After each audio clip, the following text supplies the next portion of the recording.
Don't believe in aliens and never going to land. Don't believe in cryptids that leave footprints in the sand. Don't believe in spirits appearing from the dead.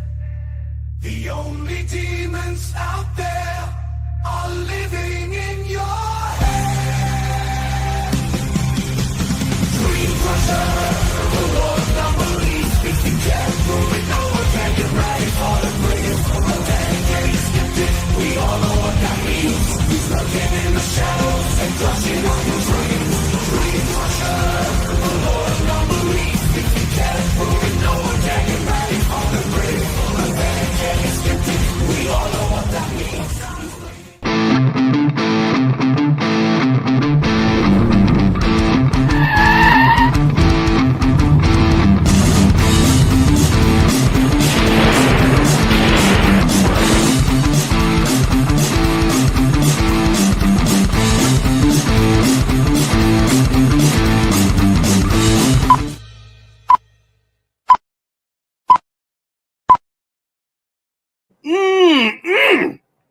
Hello, everybody! It's Friday. Happy Friday. Guess who was pre-gaming today? Not me. This one right here. I'll be driving his ass home. Yeah. Yeah. I mean, dragging. Dragging. I'm sorry. Dragging my ass home.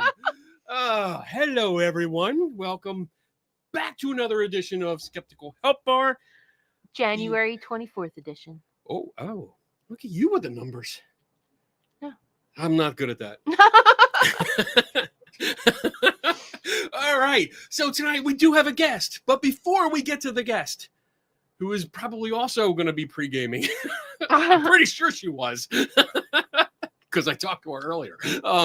Anyway, so let's say hi to a bunch of people, and then we'll go over the rules.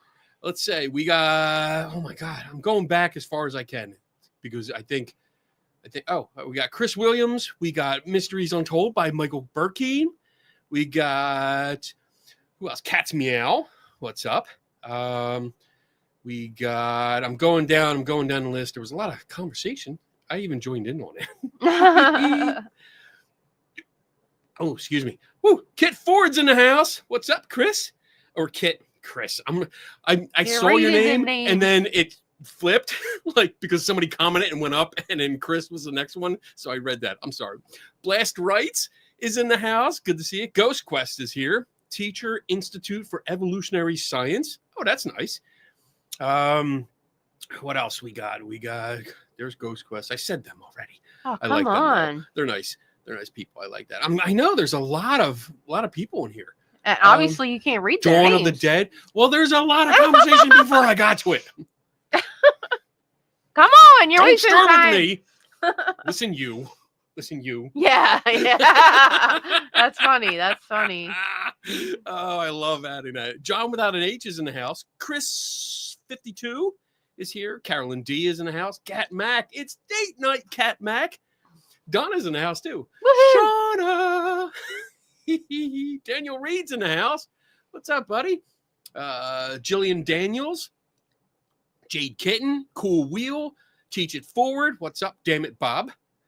John Kennedy. What's up, John Kennedy? Good to see you. He's having some issues tonight, but he I don't think he's going to be able to watch the whole show. Oh.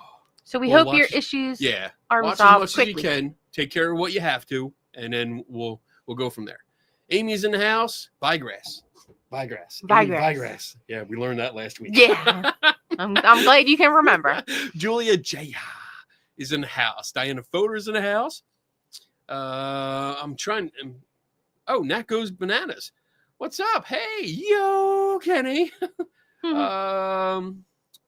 Richard's in the house. Cool Wheel. Did I say Cool Wheel? Carburetors and Coffee. Oh, I remember you. It's been a while, hasn't it? Or have you been lurking in the background? Maybe. Devon Zipper. I still have your book. I didn't send it out. I'm so sorry. Yeah, it's still here. It's right here. I have to send it out in case you're wondering, like, it hasn't gotten there yet. It's just I've been so busy this week that I just haven't had time to get it in the post. Genesis 23. Lady Gray Eyes is in the house. That's good. Good to see you too. And I'm gonna just jump around here. Cree Storm's in the house. There's a lot of people. There's so many people. That's awesome. All right, I'm jumping ahead because I don't want to go too far. Raw Side Paranormal. Raw. If you like it raw, you get Raw Side Paranormal. Yeah. I can do it like a commercial for you guys. Okay. Anyway, with that said, I don't know where I was going with that. Let's go over to the rules. The rules. Let's do the rules. The rules are, number one, you are welcome to ask questions. It's a learning show. That's what this is all about. Ask questions. If we have a guest, I do ask that you wait, or you can put your questions in the chat, but they are not going to be asked till the second hour. Just be aware of that, because I'd like to spend the first hour to have a conversation, get to know the guest, or if I already know them, like in this case, because Melanie's been here for like a zillion times. But we get a chance to talk about the topic at hand and have a good discussion, and then you guys can throw your questions in there, and Donna will save them. Remember that I don't know everything. This is rule number 2. From Chile. Ooh, hey, that's nice. Yeah. Marco. Rule number 2, yeah, I don't know everything, and sometimes my guest doesn't know everything. We all don't know everything, but we try. And like I said, we can learn together. We can look it up if we have to. And if it comes to it, I will write it down on my homework page. Read out all the names. Show starts in hour 3. Rule number 3 is that we follow the Patrick Swayze rule here. Patrick Swayze rule here. And that's be nice. You can be in the chat room and you guys can discuss, have conversations. You can debate topics if you want to. That's cool. But do not devolve into name calling. If we see name calling or you being mean to anyone, then Donna will boot your ass. We got Melbourne, Australia in the Gone. house. It's gone. Melbourne. Yeah. That's nice. I like that. We're getting people all over. We're international. I like to think it's because of me, but it's probably because of Melanie. Nobody cares. They're all want to see her. Rule number 4 is that if you do have a question, please do us a favor and put a capital Q in front of it. And that way Donna sees it amongst the chat, and then she can pull it out and save it for later. And rule number 5, which is my favorite rule of all time, drink up. Drink up. I got my Coke. She got her. Oh, you're doing Coke? Damn, girl. You're Yeah. getting the hard shit. I am. Wow. With a Okay. little Girl Scout cookie. With that, let me take this off. Let me go to our guest thing and then bring on our guest, Melanie. Hi. Yay! And to address your earlier question, yes, I've been pre-gaming energy. Energy. Oh, Clink. drink up, baby. The camera's right in front of you. How are you missing it? There you go.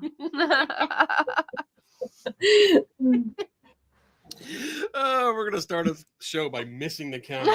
Where is the Knocking camera? it off, Where am I right? looking? I don't know. I don't know.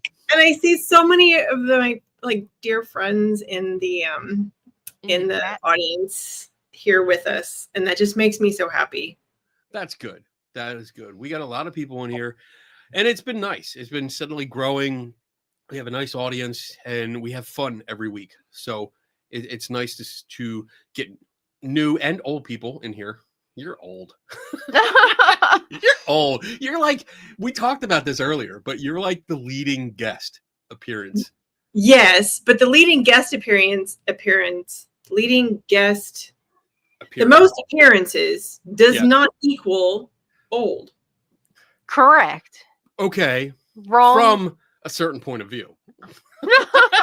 Know when to stop. Know when to stop. Oh, I know, man. I just blow by. by. Like people put the boundaries down, and I'm like, yeah, Whatever. Drink up, move on, step over the line. Here we go. Melanie, love that you have joined TikTok. Oh, I'm doing my best. Look, and I love TikTok. I am so sad if TikTok goes away because TikTok has the most wonderful cat videos. I think. all right, and that's our guest. Everyone say goodbye to Melanie because she's never coming back on the show. Ever. Oh, man. All right, so tonight we're going to chat about misinformation because you did a talk during SciCon back in October. You had a nice talk with a not so funny joke in the talk. It was hysterical. We're not going to talk about the joke because it sucked. It worked. But the rest of it did work. It did. Kills me to say that. Anyway, but you did a nice talk, and I think it was really well received. Everyone enjoyed it. You found a good balance where you had some comedy in your talk, but it was a very serious matter that you were talking about, especially the examples that we were giving. So I think you did great. I want to give you kudos for getting a good balance. And that's a great technique for getting the crowd involved, getting the audience involved and enthusiastic about what you're saying. So it came across my feed again today. Actually, it comes across my feed all the time because they're like, hey, this video is going out. And I'm like, her again? What? Okay, we'll do it. Face. I do miss you. I do. We have so much fun. It's like you're like crack. Crack? It's like you get here and we go full steam. Like I'm used to going full speed, like full throttle. There's no like gradual cruising speed. It's either on or off. And you have like the turbo boost button. You're like the 88 miles per hour that we have to achieve. And when you get here, we do so much. We make videos and we goof around and we get into trouble and it's so much fun. So It is awesome. and then you leave and I'm like at the front window, like Like a little puppy. We're driving away and I'm like, I miss Kenny and Donna and Rummy and the whole thing. yeah. All right. So misinformation. What's like I've talked about this several times. It comes up a lot in a show like this. Can you what is it? Can you define? All right. So I have two questions. Can you define misinformation and can you distinguish how it differs from disinformation? Okay, yeah. So you started out with easy questions. So we'll start with misinformation versus disinformation.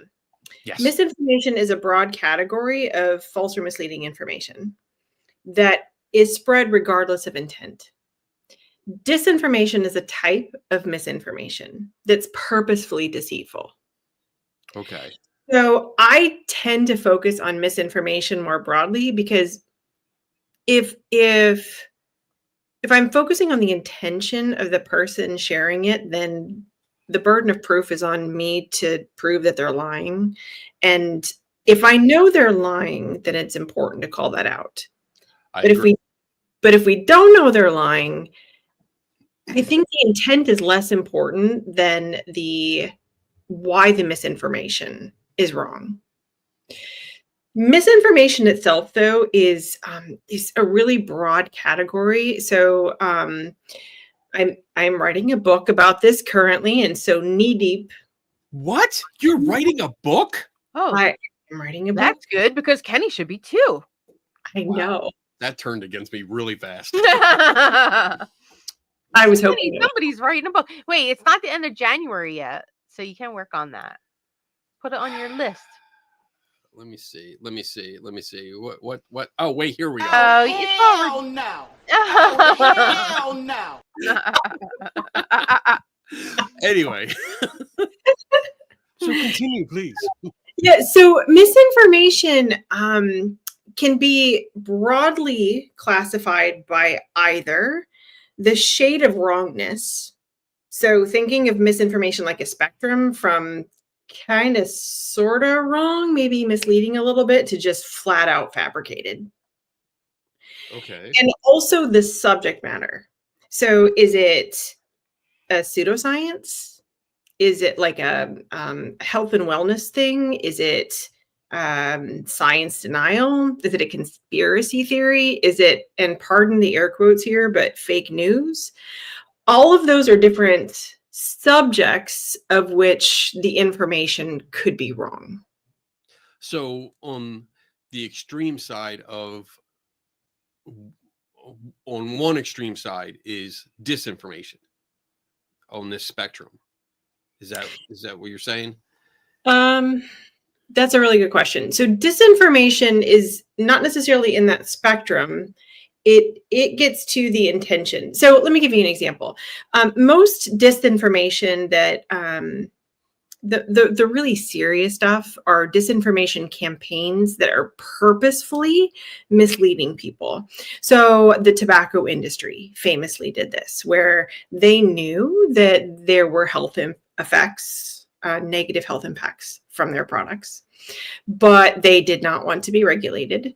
And so what they did was they realized they didn't have to convince people that smoking cigarettes was healthy, or that we knew with 100% certainty that tobacco smoking would kill you.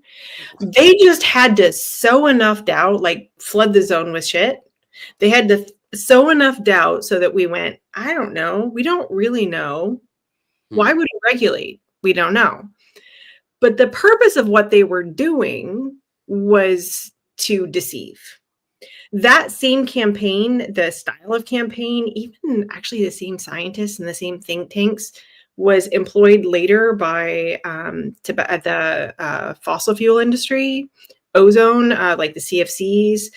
So it was a very effective campaign, and it still continues today. It's basically to confuse us, to sow distrust in reliable sources of information. But their whole purpose is to confuse and deceive. Okay. If the intent behind the misinformation is to deceive, it's called disinformation. Okay. The really dicey part gets into disinformation is really effective, largely because of people's identities. Like our values align with certain groups. Our identities align with certain groups. So, for example, if I don't like government, if I think government can't be a solution, then I am ripe for a message that tells me that government should not be regulating something. So if I, as a consumer, then have been misled by this message and deceived, and then I go on to tell somebody to spread the, well, we don't know for certain that smoking cigarettes your whole life will kill you. That's no longer disinformation, it's misinformation, because you're not lying. You are actually believing that. And also, this conversation got really deep, and I need another drink, so energy. I love that. Like, we started out strong, having fun, and then we got all serious and shit. It's like, whoa, put the brakes on Somebody, that. Cat Mac wants Melanie's merch link. Oh, yeah, we can put that up.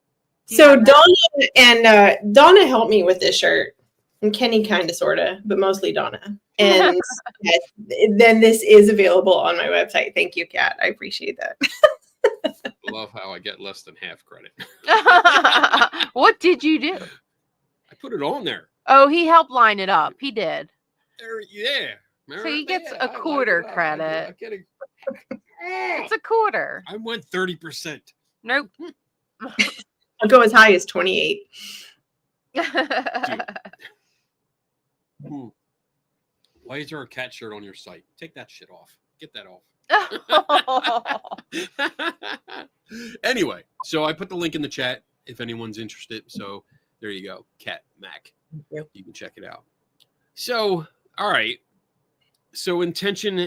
So there is a scale, and one of the variables will be intention. It's intention, because that will kick it off to one side so much where it's purposely deceitful. But you're talking about misinformation, like people, I guess when you hear something, for instance, there you go. Fall for woo. You're talking about when people hear things, it falls within their mindset, their beliefs already when they're primed. And correct me if I'm wrong, but they're primed to take in a certain message. So they hear that message, it conforms with what they already believe, and therefore they pass it along without fact checking. But they pass it along, and they're not intentionally trying to deceive people, even though they are. Yeah, this gets to me to one of the most important things about misinformation that does not get talked about enough. So I'm a biologist, and I've spent a very long time in classrooms addressing some really fundamental misunderstandings about biology. Like, for example, creationism, and more recently, climate change denial or vaccine denial. All of those, when we try to address those types of misinformation, the focus tends to be on the misinformation itself. Like, here is how to identify a misleading scientific argument, of a form of evolution as a form of denial or creationism, as opposed to understanding why we fall for it. So my students, like, you know this about me, I was raised in a young earth creationist church. I denied evolution. I thought the world was 6,000 years old. All of the arguments in the world that scientists wanted to throw at me, and my educators wanted to give me to tell me why evolution was actually really solid science, would not have worked.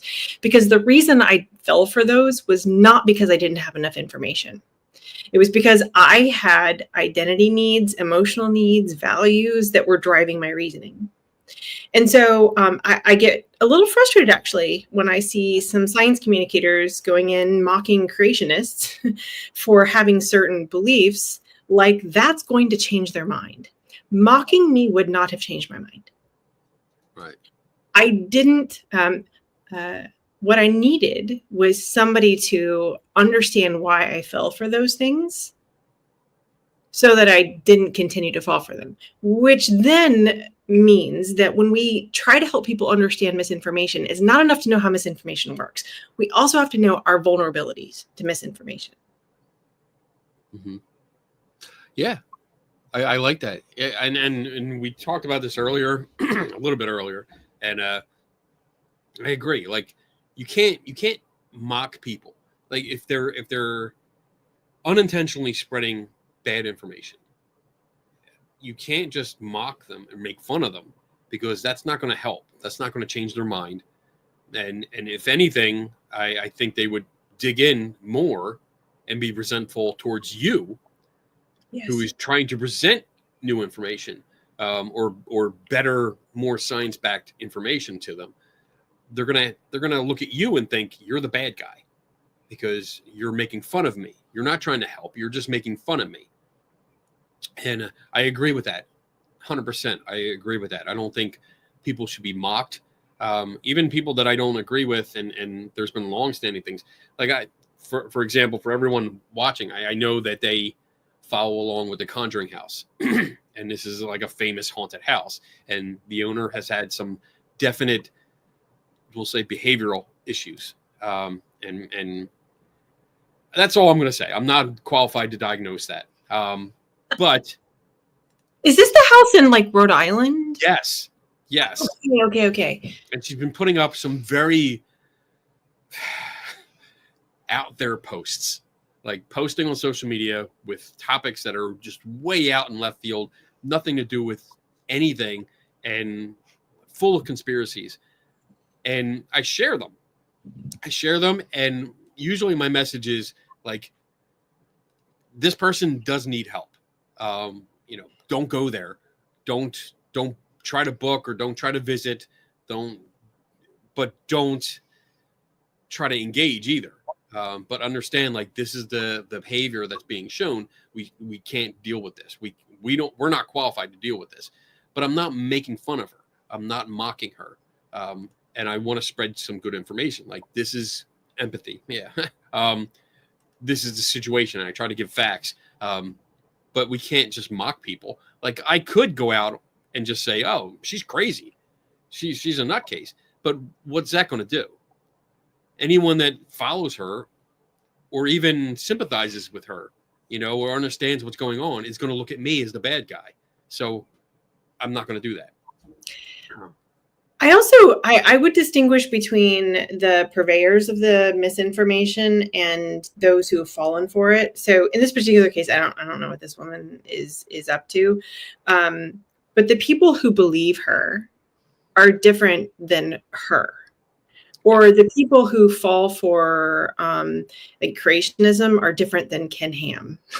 So getting people to understand. So I often joke that my communication is for the normals. I've got my air quotes here, but like on a bell curve, people over here, they don't need me. People over here, I'm not saying they're not reachable, but with my time, energy, and skill set, it's probably not a good use of my time. But there's a lot of people in the middle here who can be swayed one way or the other. And so I'm going after them. They're the ones who are trying to decide what to believe. Like, is this woman over here batshit? Is she actually, is the house haunted? Whatever it is. And then by us going, wow, this woman is batshit, and I don't know who this is. So just let me preface all of this by saying this is just the hypothetical. But if we go out there and call her names and say that she's crazy, then we lose people that we might otherwise been able to reach, which also, by the way, gets to part of one of the things that I really wish, like, if I could, please, let's all try to tone down the temperature a bit. When we call people a liar, that immediately, like, it provoked. If somebody called me a liar, it would provoke me. Like, I would get defensive, and then I would try to defend that. I would try to defend myself. We're no longer talking about what the issue is. We're talking about my character. Yeah. And so, as much as possible, refrain from calling people names and judging their character based on their beliefs. Focus on the beliefs themselves, as opposed to these judgmental name calling. Right. Yeah. I mean, it's. I guess I always go back to the idea that the burden of proof. So if you call someone a liar, it is now up to you to supply enough evidence to show that, to demonstrate that. So like that, I don't think I've ever actually said liar to anyone, because it's just not something that I want to say, because now it's like, all right, I have to make sure. And I'm very anal about making sure I know everything I have. Like, I have all my information all ready to go. I have all my supporting documents and information before I make any kind of statement like that. So It totally threw me off. I read the comment and I was like, oh, I lost my thought. Damn it. It was like right there. And it went. And it's a little sparkle that's going up in the atmosphere and turning around going, fuck you. No, but I totally like focusing on what they said. Like, okay, we can talk about your claim without me having to prove that you knew you were lying. Right. That is a really hard thing to do. Yeah. I mean, but if we can do it, we should. Like, if I know somebody is lying, then it is important to call it out. Yes. But being wrong and lying are completely different things. Like, I could be wrong. I could say something that's just completely wrong. It doesn't mean I'm lying. And calling me a liar does not help us find the truth. It doesn't help us establish a connection. The only thing it serves is maybe you feel better about yourself because you called me a name. Yeah, like, I mean, for example, when you say cats are the best pets, we know you're not lying. We just know you're wrong. That's it. So I have to refrain from calling you a liar. From calling you a liar in order to say, hey, this is the case. These are the facts. This is the information you would need to understand and come to the realization that dogs are better. It is objectively true that cats are the best pets. I think you're spreading some misinformation. And also, Daniel, I just want to put out, I know he was talking to you that you make fun of his driving all the time. I don't make fun of his driving. I make fun of his hair, but not his driving. I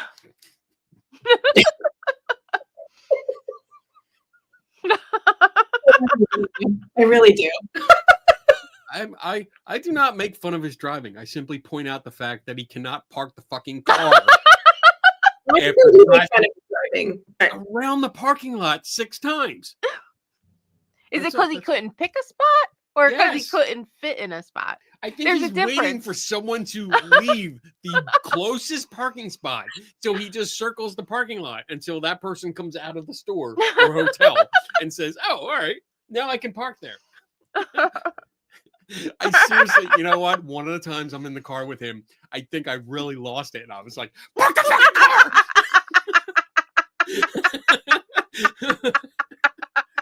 I couldn't hold it anymore.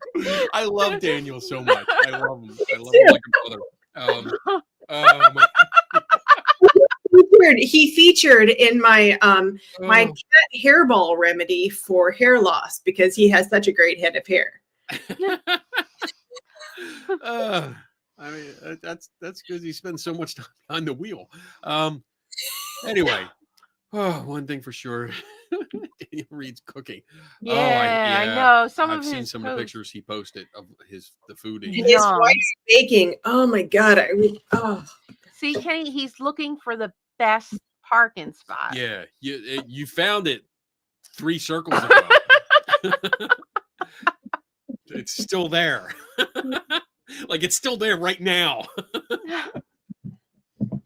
Can I circle back to something you said earlier? Yes, you can. So I am a firm believer that humor can help us understand misinformation. And the reason that I use humor in these presentations, like if you've seen me give a presentation, you know I love fart jokes and cat jokes because they're universally funny. Yeah. Fart jokes are always going to be funny. I have told fart jokes in a room full of stuffy academics who I swear, like, I could not get them to laugh, and they do. They do. Because farts. But the point is, like, if I start with triggering misinformation, if I use triggering examples, then people get defensive. They shut down. And so I try to use these other examples. I take 2 approaches. One is to either make them laugh, or the other is to give them examples that are so out there that they wouldn't believe. They aren't funny, but that are they don't personally believe, so they don't take it as a threat to themselves. Like, for example, in my misinformation talk at SciCon, Unfortunately, the case of the man who was thought HIV was a government plot. Right. The vast majority of people don't believe that, and today most people realize that is not true. It was very serious and had real serious consequences. And so I'm not trying to undermine the seriousness of misinformation, because it can literally be deadly. But if we want people to understand misinformation and arm them with the tools so that they don't fall for misinformation, then the approaches that we use have to be those that don't provoke the defensiveness. Okay. Sorry. Okay. All right. I mean, I get it. I think, like, for me, when I any presentation that I do, I try to add some kind of joke into it, several jokes, just to break the ice, kind of thing. Like, because sometimes you are talking about serious subjects. The last presentation I did was about eyewitness testimony, and a lot of it included many, like, I think it was over 300 individuals that were jailed, based primarily on eyewitness testimony, and later exonerated because of DNA evidence showed that they were not at the scene at all. And unfortunately, the majority of them were African American, and these people, they were in jail for anywhere from like 3 years up to 40 years of their life that they lost because of a crime they didn't commit. And it's a very serious subject, and like, you can't make light of it, because it's too serious. But you can make jokes at something else, along the way, and it kind of lightens the mood, and everyone still realizes that you're talking about a serious subject and you're taking it seriously. But when you go off topic a little bit and make a little joke, mostly at my own expense, like, I like to make fun of myself. Because, I mean, it's easy to do. I have a lot of material here to work with. So there's a lot of material. I can make fun of myself all day long. But I get where you're coming from. Like, sorry. Go ahead. Was that Project Innocence? Is that what you referring to? Yeah. Yeah. So that's actually a really interesting other approach that I love to use when I teach about the limits of perception and memory. People place high value on eyewitness testimony, right? If most jurors, if a witness gets on the stand and says, "I know what I saw, and I saw that person." Actually, one of the stories that I tell, I'm going to get the names and stuff wrong, so I'm not even going to try. But there's a woman, this was a white woman, and she was raped by an African-American man who snuck in, who broke in through her window, and she managed to escape. And when she escaped, she was able to make it to a neighbor, and eventually to the police station, where she told her story. She gave a really in-depth description of the person who raped her. And then in a lineup, she picked out the man. Now, this man spent decades in jail. He had been, he did lie about where he had been. And so that looked kind of fishy to the jurors. But it turned out that not only, so when he was in jail, I'm innocent, I'm innocent, I'm innocent. And then this other guy comes in jail, and he's like bragging about committing similar crimes. And they looked so similar that even the people who worked in the jail were calling them by the same names. And finally, he was able, this was before DNA, but then finally, when DNA evidence was available, he was able to convince a lawyer to open up the case again and discover that he had not been the person. It was the other guy. And he was released. But the woman when he was being released was like, I sat there, I know it wasn't him. DNA proved it wasn't him, but I still saw him. And the reason was she had rewritten her memory. right? They did look similar enough, but as soon as she put his face to that Right. crime, that was who it was in her mind. So her perception had misled her, and then her memory had misled her. Today, now the two of them actually go around the world and talk about. I don't know. He has found a way to forgive her and move past this, and now use their story as a power of good. But the point is, like, she was wrong, but very convinced she was right because of her perception and memory. So when you tell stories like that, like I'm assuming that you tell, when you tell stories like that, it helps people recognize how their perceptions can fool them. And then for you, I'm assuming what you want them to do is think about, well, I know ghosts are real because I saw one. Right. Well, did you? What else could it have been? Right? We don't have good evidence for ghosts. We do have really good evidence for the ways that our perceptions can fool us. Yeah. And so it's not about calling them a liar, right? She wasn't lying. She was absolutely convinced. And so recognizing how we can fool ourselves is a really powerful way to move forward. And we don't win that battle by demonizing people and calling them stupid Right. or Yeah. liars. I mean, my intention was to show that we can make mistakes, and that not only we're this was a big one. I mean, when you go to the Innocence Projects and you read all of the stories, and you can go into each individual story and read about it and what exactly happened. In many cases, just like that, it's amazing how people can be mistaken. And that's what it is. It's mistakes. People make mistakes. I don't think many of them, the majority of them, were intentional. They had a memory, they had a slight description, but in a very intense moment, they didn't get much detail. And when you are presented with someone that looks similar to what you remember, you are instantly primed. That's what you base everything off of. And I see the basis for it was not only that, to demonstrate how people can make mistakes like that, but also professionals, because I got into pilots and police officers and firefighters and how they are trained. It was all about trained observers, really. Sure. It led into trained observers and how people are trained for certain things, but not for everything.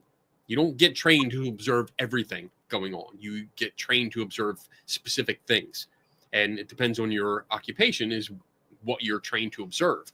But even in those occupations, people were still making mistakes. And the overall message was, if these professionals who are trained to observe specific things in their profession were still making critical mistakes where people died, what's that say about your sighting of Bigfoot or your sighting of a ghost? You know, or can you say 100% certain that you did see that, or maybe you made a mistake? And I think it goes back to this topic of when people tell their stories. For the most part, and I guess this is more opinion than anything, for the most part, they're not trying to deceive you. They are telling a story of experience from their perception, and they are giving you that information as they believe it. Now, granted, there are quite a few people that they know it's bullshit, and they're telling you anyway because they want to sell something. But I think for the majority, it falls into that category of misinformation because they don't have the intention of trying to deceive you. They truly believe it. They didn't really investigate it, but they're passing along their experience as fact. Does that make sense? Yeah, it does. And actually, one of the things that I pulled this up. I wish I could share it on my screen. So I'm just I going to know. I sent it to Kenny. Oh, you did? I sent it to your phone though. Oh, yeah, that doesn't help. I know. Well, that's where it is on me. Do you want me to? Yeah, you can do that. But actually, this is something else. This is I have to break in here and just say that your husband texted me and said, "Give her hell." So me. give her hell. I think it says, actually it says, "Give here hell." So I'm gonna go with here was a misprint. Anyway, Okay. Well, moving on. Throw it when out. he comes home, car ride home. Take an extra day, Anthony. Let her cool off. No, Anthony is the best, but he's still going to get in trouble for that. So there's this famous study. It was radiologists were asked to interpret this it's a lung picture of lungs. Okay. Okay. What's interesting was that 83% of them missed something. These are trained radiologists, trained observers, one might say. Okay. I remember this, I think. Okay. Okay. 83% of them missed the fact that there's a gorilla in these lungs. I knew it. It's on the top left. I don't know if anybody can see it. Can you hold it? Is it where is it? Let me see. What's it called? I can send it to Donna again. I found this. Well, he'll find it. It's easier for him to do it on the computer. So Give me a second. I can find anything. the Got thing it. is, these are trained observers that are trained to notice irregularities on an image of lungs here. 83% of them missed a gorilla because that's not what they were looking for. There we go. There he is. That's not what they were looking for. Right there. He's so cute. He's like, It's what's really up? cute.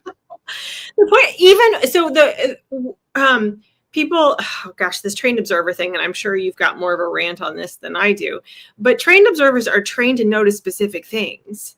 Yes. And in this case, trained observers are missing something that's really obvious because they're not looking for it. Yeah. So, like, I use this example in class when we talk about the limits of perception and memory, because I think most people are absolutely astonished when they start to realize how easily our perceptions can fool us. Most of us think, I saw it, I experienced it, I felt it, so I know it's real. And learning how we can fool ourselves, Richard Feynman is always my northern star here. The first principle is you must not fool yourself, and you are the easiest person to fool. Recognizing how we can fool ourselves is really key here, and having the humility to realize that, you know what, we could miss something, or what we think we saw, we did not. Yeah. And to clarify this, or to I don't know, make a disclaimer. It doesn't apply to everything. Like it doesn't mean that every memory you had is false. It just means that sometimes when you have an experience, especially one that you're not expecting, and it's in a weird, a strange environment, we don't always remember things perfect. We don't have photographic memories. We're not a hard drive. We don't have a videotape or an SD card. Really bad for me. I don't have a memory at all. I know. I would be just screwed. Like, don't ask me a question. No. So, damn it, stop it. You're messing me up. The point is, like, we do not have perfect memories, and we misremember a lot of stuff. We also instinctively fill in the gaps when we don't remember things, because we don't want to have a gap in our memory, and we just naturally fill it in. And this is one of the reasons I strongly suggest you always separate witnesses, is that we can influence each other. If you have somebody else there that saw something different, they're going to give descriptives of what they saw, and player A might take player B's description and say, oh yeah, you know what? I didn't see it, but I'm going to incorporate that into my story, and now I'm going to say it. So I just want to make that clear, like, because we all remember stuff. We go back. We can remember where we live. We remember where our car was parked for the most part. Remember where our keys are. We remember stuff like that. But in certain situations, we're not always going to remember everything perfectly, and there's going to be mistakes. Yeah, I actually think there's a lot more mistakes than, like, see, we don't remember everything perfectly. Like, if our memory was absolutely worthless, we would be dead. Yeah. So it's serviceable. I guess that's where I am. Serviceable. I got that. I'll make sure you find your car. It's a different color now, so it's going to be hard. That was the main concern today. What's that? So Donna's car was in the shop since August of last year. She got it back today. So since August, she's been driving a black version of her car. And now it's silver. So now the concern is go to Home Depot, come back out, like, where the fuck is my car? Someone stole my car. But my car has stickers, so I should be all right. We hope. We'll find I have literally gotten in the wrong car. I don't notice these things. But each of us has their skill set. the other people in the car, like, who the fuck are you? Who's in there? So, funny story. We were recently at Target. We were at Target last year, and I was standing outside at the median that was right in front of the store, and there was poison ivy growing in the median. And I'm like, holy shit, there's poison ivy, like right there. People are going to walk right through that. Through it, yeah. And so I'm like, people know this is poison ivy. And Anthony, my husband, goes, people don't know that's poison ivy. What are you talking about? He goes, they see green. And I'm like, I don't understand. Like, it's poison ivy. And he goes, no, it's a plant. It's a green. I'm like, and I'm like ranting about it. And he goes, what kind of car just drove by? And I'm like, a white one? Right. He goes, see? Okay, fair point. So the point is, we all have our limited powers of perception and memory. Right. But our memory actually is worse than I think you're giving it credit for. So our memory, it is not a tape recorder that we play back. A lot of people think that's what it is. Our perceptions are limited. They're biased. They're constructed by our brains in real time. We can't take in everything that's happening. So we pick and choose. We use what we already expect to have happening and what we're paying attention to, and that's what we perceive. And then some of that gets encoded in our memory. But then our memory is like a game of telephone, but with ourselves. So every time we're recalling our memory, we're playing telephone with ourselves. Elizabeth Loftus, the famous memory researcher, likens our memory to a game of to Wikipedia. Because not only can we edit it, but others can too, which is your point about having other people, witnesses, talk to each other. Every time we recall a memory, and every time we hear from somebody else, bits of it gets filled in. And well, that's what could have happened. And we're not aware that this is happening, of course. We just think that's what our memory is. Funny story, because, I've had a bit to drink. Drink up. Yeah. Energy. I am energy. I'm drinking water. You guys are drinking alcohol. Well played. Amateur. So, I was talking to my mom and brother recently. I remembered when we were kids, my brother, who's 3 years younger than me, but like giant, a foot taller, and then kind of he would always get in trouble. So I remembered him crashing on his bike. Right. He was always doing silly things. He fell on his bike and he hit his head on the ground. This was the 80s. We didn't wear helmets. Right. No. Yeah. We just got right back up. Rub some dirt in it. So he fell, hit his head in the ground, and it was like he got a rock stuck in his scalp, but he didn't wash it out because it's my brother. And so the skin grew over it. Now he has this pebble in his scalp. And so I was texting with my mom and brother going, do you remember that time that Jeff did this? And they were like, what are you talking about? You don't remember that? No, here's the thing. My brother has the memory of if I had his memory, I would rule the world. I swear to God. That's my son. I know. He didn't remember this. And then one day I was rubbing my head and I'm like, what is that?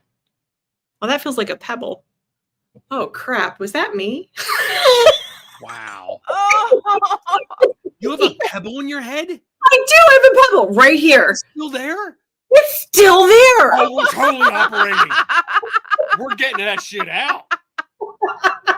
Don't worry, I'm a trained professional. I stayed at a This was elevated. 40 years ago. You are not digging that out. I have medical training. There's I can a do it. pebble in her head. We're going to get it out. It's right on the surface. We can get it out. It's no big deal. It's You're like gonna cover it up. little scalpel, a Band-Aid.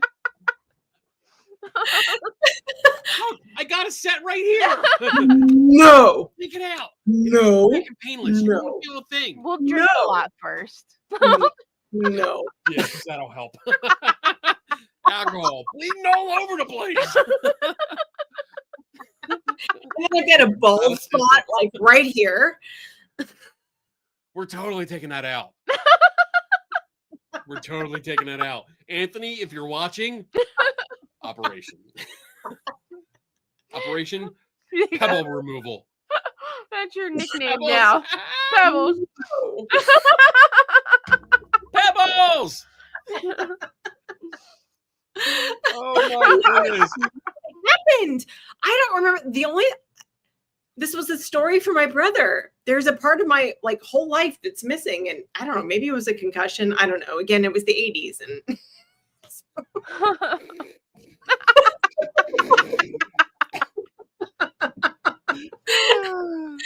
I can't. I can't wait till you visit again.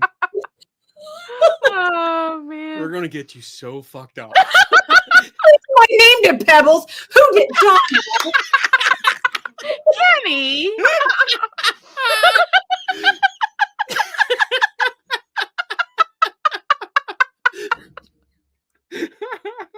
Oh shit. I hope everyone's having a good time watching the show. Don't worry, I'll change it back. Cat Max working on your song. Oh my goodness. There you go. Oh, shit. Oh, that's good. Well, it's just about break time. So Pebbles, pebbles, pebbles. Who's that? Pebble on a t-shirt. What about Pebble on a t-shirt. Oh my goodness. I should not have told that story. That's a great story. I cannot wait. She's gonna be passed out on the couch, and I'm gonna be like, "Here we go, scalp." I am gonna feel that and wake up and No, you're not. It's just skin up there. You're not gonna feel a thing. Oh my gosh. the bald spot will give you away. What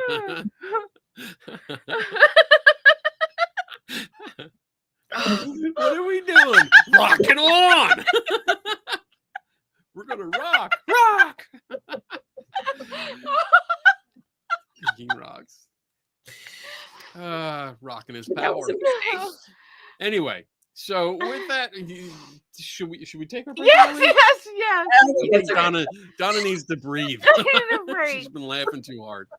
All right, so we're coming up on our break. We're gonna take our break, and then when we come back, You're gonna do questions. we're gonna do viewer questions because that's the second half of the show. That's when you guys get a chance to ask your questions.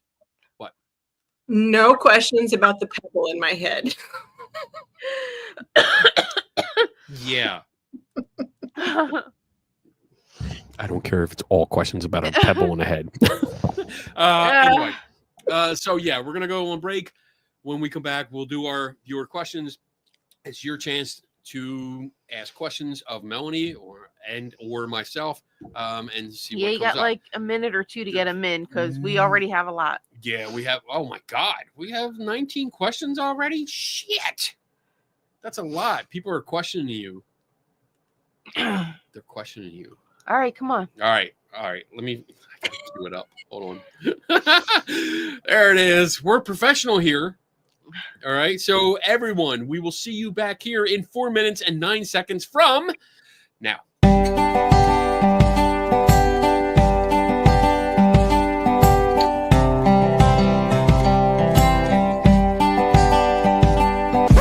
And now for something completely different. Welcome, my fellow skeptics. Welcome, one and all. I am the chief investigator. Oh, come along, old chap. We will have a ball. Now, if you will excuse me, it's time to open the mic. Good night. Good night. Kenny Biddle's the name, investigating's my game, and I will have at it. Quid pro quo. As the head of this committee, hunting for ghosts can be shitty, but there is nothing better that I know. I am a skeptic through and through. I question everything, don't you? Let's open the bar and have some questions, alright. Maybe you might find an answer or two. I will find the truth this night and day, and if my name is not Kenny Biddle, then I assure you here I will not stay. Good day!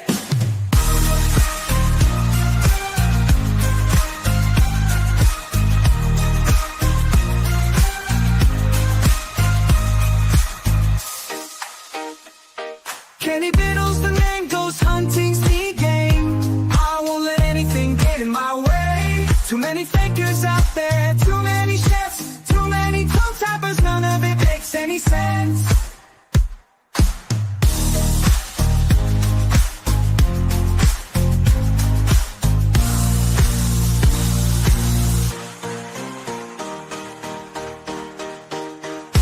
I am a skeptic through and through. I question everything, don't you? Let's open the bar and ask some questions, alright. Maybe you might find an answer or two. Who knows?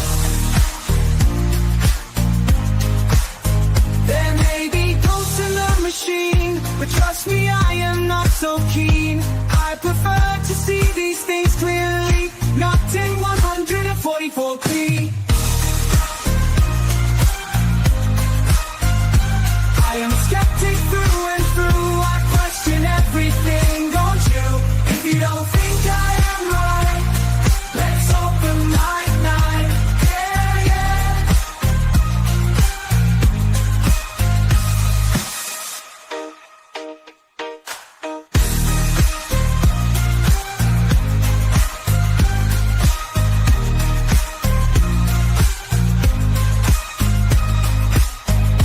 I am a skeptic through and through. I question everything, don't you? If you don't think I am right, let's open mic night. Yeah.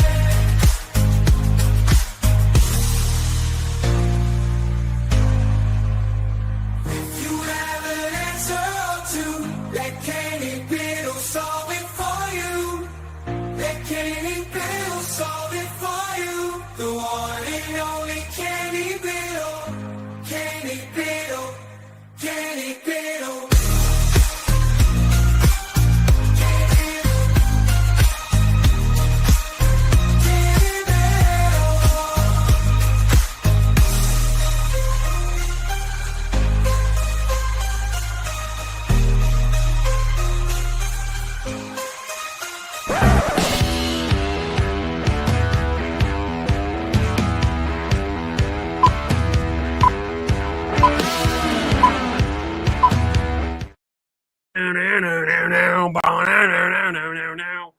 Our guest left. Oh, Oh, wait. We got 1.5 guests now. Dimitri. Oh, my goodness. Dimitri's in She's the gonna get cuteness house. points. Dimitri's in Thank the you, house. Sky Talker, for the 2 months. member for 2 months. That's awesome. Thank you so much. I hope you're enjoying the behind the scenes stuff. If you want to become a member too, it's basically it's really not a lot of paranormal content behind the scenes. No. It's mostly me doing crafts and just talking to people. I do like members only videos where I sit there and I put crafts together and I talk and I answer questions and stuff, but we have good conversations. But I've put the Stargate model together, and I was working on the Skeptical Help booth, which is coming along nicely, by the way. Yeah. So the new one. Yeah. Anyway, New one? I have a new one. Yes. I've been working on it the last like 2 weeks or so, like, when I get time. And I have I'll show you a picture. I did post it on the members page, but I can show everyone here because, it's exclusive. So that's the top sign right now. Ooh. But instead of being, so I think the old one was like 2 feet wide and the new one is 4 feet wide. So now people, Mike, thank you for the $4.99. I appreciate that. That's awesome. Thank you very much. Yeah, I was having an issue because people would come up to the booth, and I usually had this my Skeptical Help booth in the middle of it, and they'd have to. Everyone would crowd. It's actually funny. They would try to crowd into the window. So, like, they would walk up and be like, Yeah, on the "Hey, side. what's up, man? Hey, how you doing?" And then another person would be standing here like, "Hey, what's up?" And they'd all try to cram in to see me in the window. And I'm constantly going, it's only cardboard. Right? You can look at me over here. You don't have to look through the window. You can see me here. But they wanted to talk to you right there. Yeah, people love it. I love it. So I made it nice and wider and a little bit higher so that taller people can stand up and I can stand up and talk to people. So I have a conference in Virginia next weekend. So I'll be there and I'm going to debut it. So we'll see how it goes. But anyway, viewer questions. This is second hour. This is like, we have no freaking clue what questions are going to come up. And I try to warn every guest, like, I have no idea what's going to come up. It can be on topic. It can be off topic. It can be completely out in left field, up in the bleachers, over into the parking lot, and then across the street. These kind of questions. So let's see what happens. Adrian Hill. Hey, Adrian. Good to see you. What's up, Giggles? Can you explain the difference between what teachers in schools call critical thinking versus the critical thinking you teach? That should be in schools from kindergarten, in my opinion. Oh, good one. Love this question. Bertha, are you still here? Bertha is Teacher Institute for Evolutionary Science. Bertha was here? I don't know. I didn't know. Teacher Institute for Evolutionary Science. Oh, okay, cool. Yeah, so conversations between Bertha and myself helped me realize, because I kept telling, like, we need to teach critical thinking. She's like, Melanie, we do teach critical thinking. She's not wrong. Most of our standards ask subject matter teachers to help students think critically about their subject by providing them with good information and asking them to basically problem solve about that, to evaluate the evidence and come to a logical conclusion. That is an important skill. It is a skill, though, that requires a lot of in-depth knowledge. And the problem is, in the real world, we are limited by our knowledge and our ability to find good information on that topic. But if we haven't been taught about critical thinking the way that I teach it, that we just find information that confirms what we already believe, and we get led to wrong conclusions. When I say teach critical thinking, what I mean is like better thinking. So understanding how we come to our beliefs, understanding the limits of our personal experiences to inform us about the world, understanding the ways that our thinking can fool us, like the biases and heuristics that can lead us astray, understanding the ways that logical fallacies can fool us, not just from other people's arguments, but the arguments we make to ourselves. Basically, helping us clarify our thinking so that we have the humility, skepticism, and curiosity to want to know and understand our own limitations so that we can make better decisions. In my mind, what this means, I think part of the issue, this is anecdotal, I will say this. As a science communicator and critical thinking communicator online, I run into a lot of people who think that they can critically think through any issue, and they are not right. If I was present, like my background is plant ecology. If somebody were to, I struggle with vaccine papers, with studies on vaccines, with studies on nanotubes, with like, and the further away you get from my area of expertise, the more I struggle because I don't have the background knowledge in that subject to understand how to interpret that paper, how to not just within like its methodology and the statistical analyses, but also how it fits within the broader field. Sometimes I even struggle with basic terminology because the terms mean something different than they do to me in my own field. And so part of the way that I teach critical thinking is having the humility to recognize when we don't know something and the kinds of knowledge required to understand something, but also wanting to know. So this does recognize, I'm rambling now, but this does recognize that the nature of knowledge is that we outsource a lot of our knowledge to others, and that is okay. But then recognizing what sources of knowledge are more reliable than others, so that when we need that knowledge, we can find it. And I'm moving away from this idea of I can critically think through any particular topic and be able to understand it all on my own. And that might be possible, but then go to school for 10 years so that you can understand it. Okay. All right. I think I agree with both. And I think I'm in the middle because when I think of critical thinking, I think of like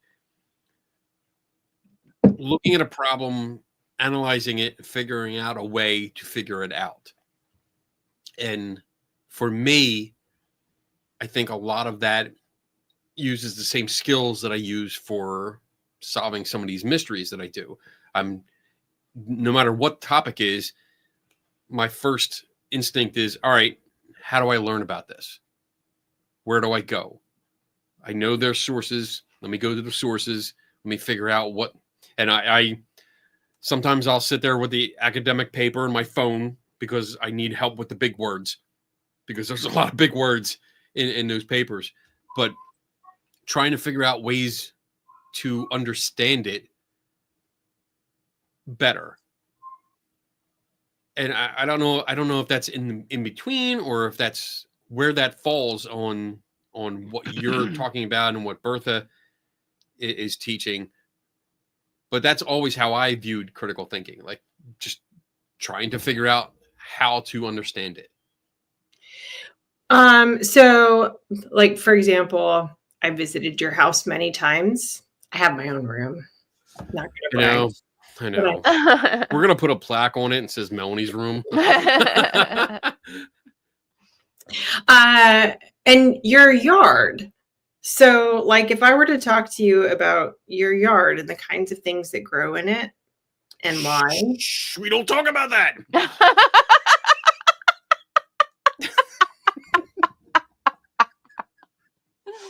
And Rummy coming in with little things attached to her and they're still there. They're still effing there. And like, why would certain things be growing there? And what kinds of things might you put in your yard to create a more sustainable environment? all this is to say, like, you recognize, I think, that that is not knowledge that you have. Right. If you want that knowledge, there's other places to go for it. And that if I could provide you with the right evidence and help you understand it, that you would be open to it. Mhm. Which is back to recognizing the different kinds of expertise that we all bring to Right. different situations. And, but again, that is subject specific. But the basics of, I wonder what's here. I'm curious about it. I'm skeptical about what somebody says about something. I have the humility to recognize I don't know everything. That's the kind of thing that I would try to impart. Broadly speaking, if we put the two different kinds of critical thinking, like one is problem solving and one is better thinking. The problem solving version of critical thinking is not transferable. We have to have deep expertise within an area to be able to think critically about that problem or that issue. Whereas what I'm advocating for, the better thinking definition, the dispositions in place, the wanting to know, recognizing your limitations, understanding the ways you can focus, that is transferable to different issues.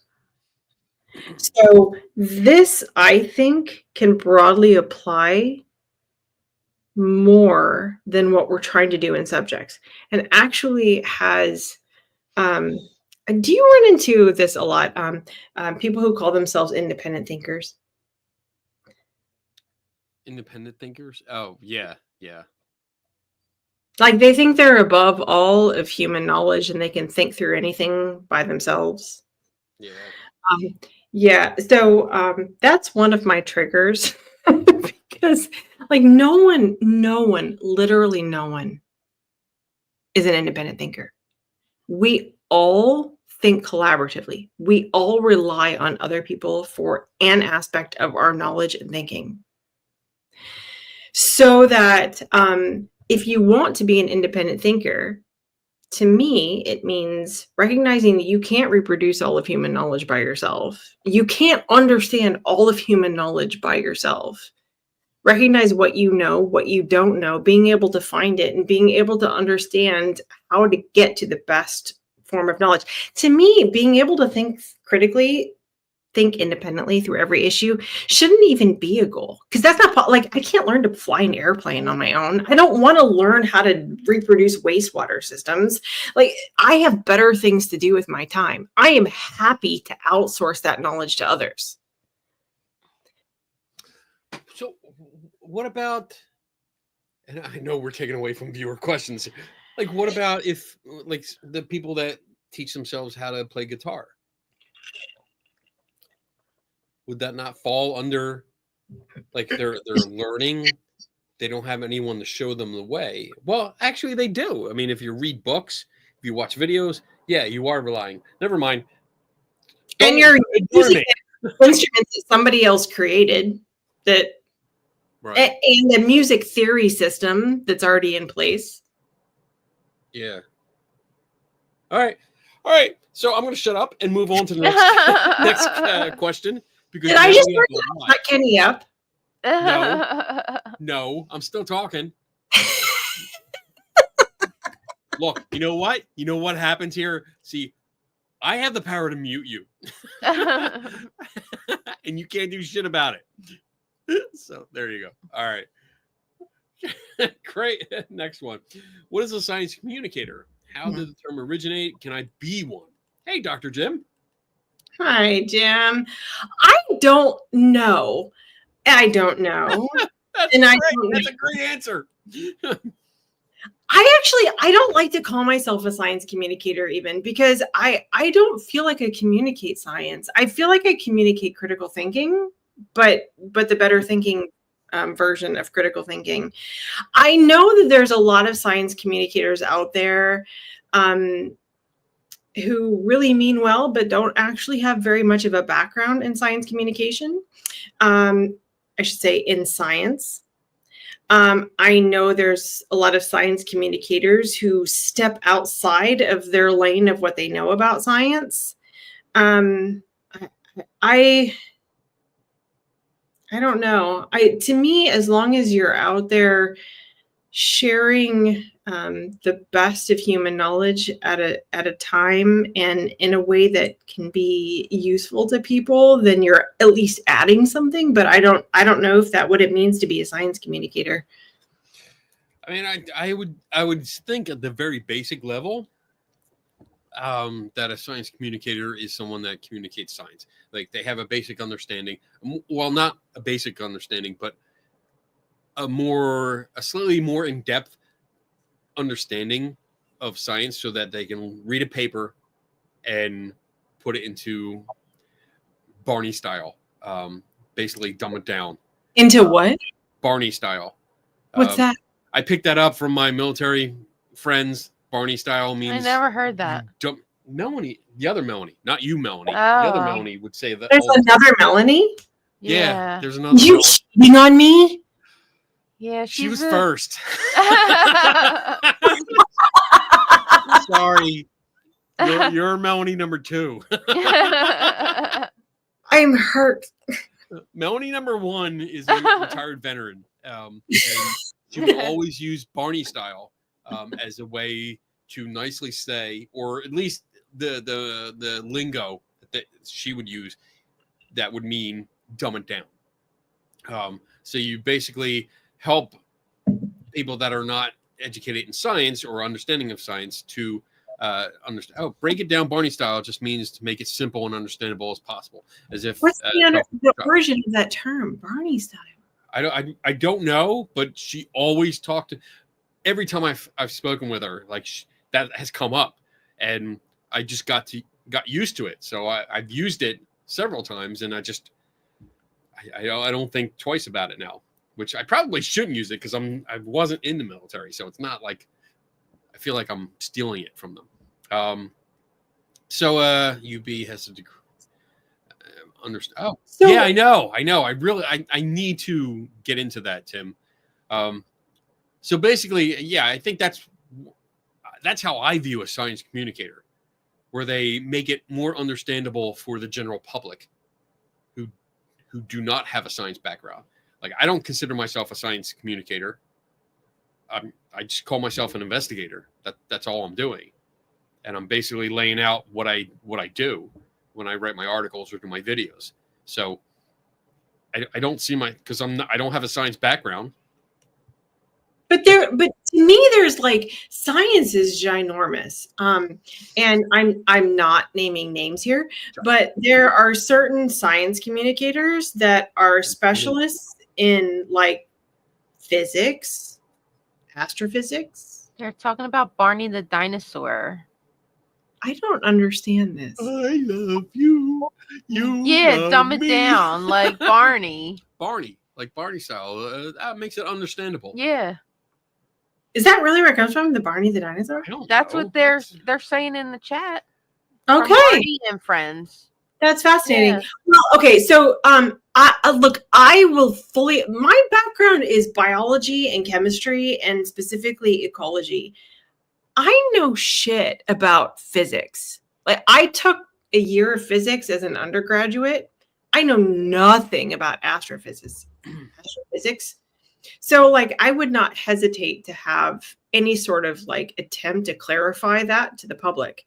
So, to me, though, like as a biologist, I would say, I don't know about that, but here is what I understand about biology.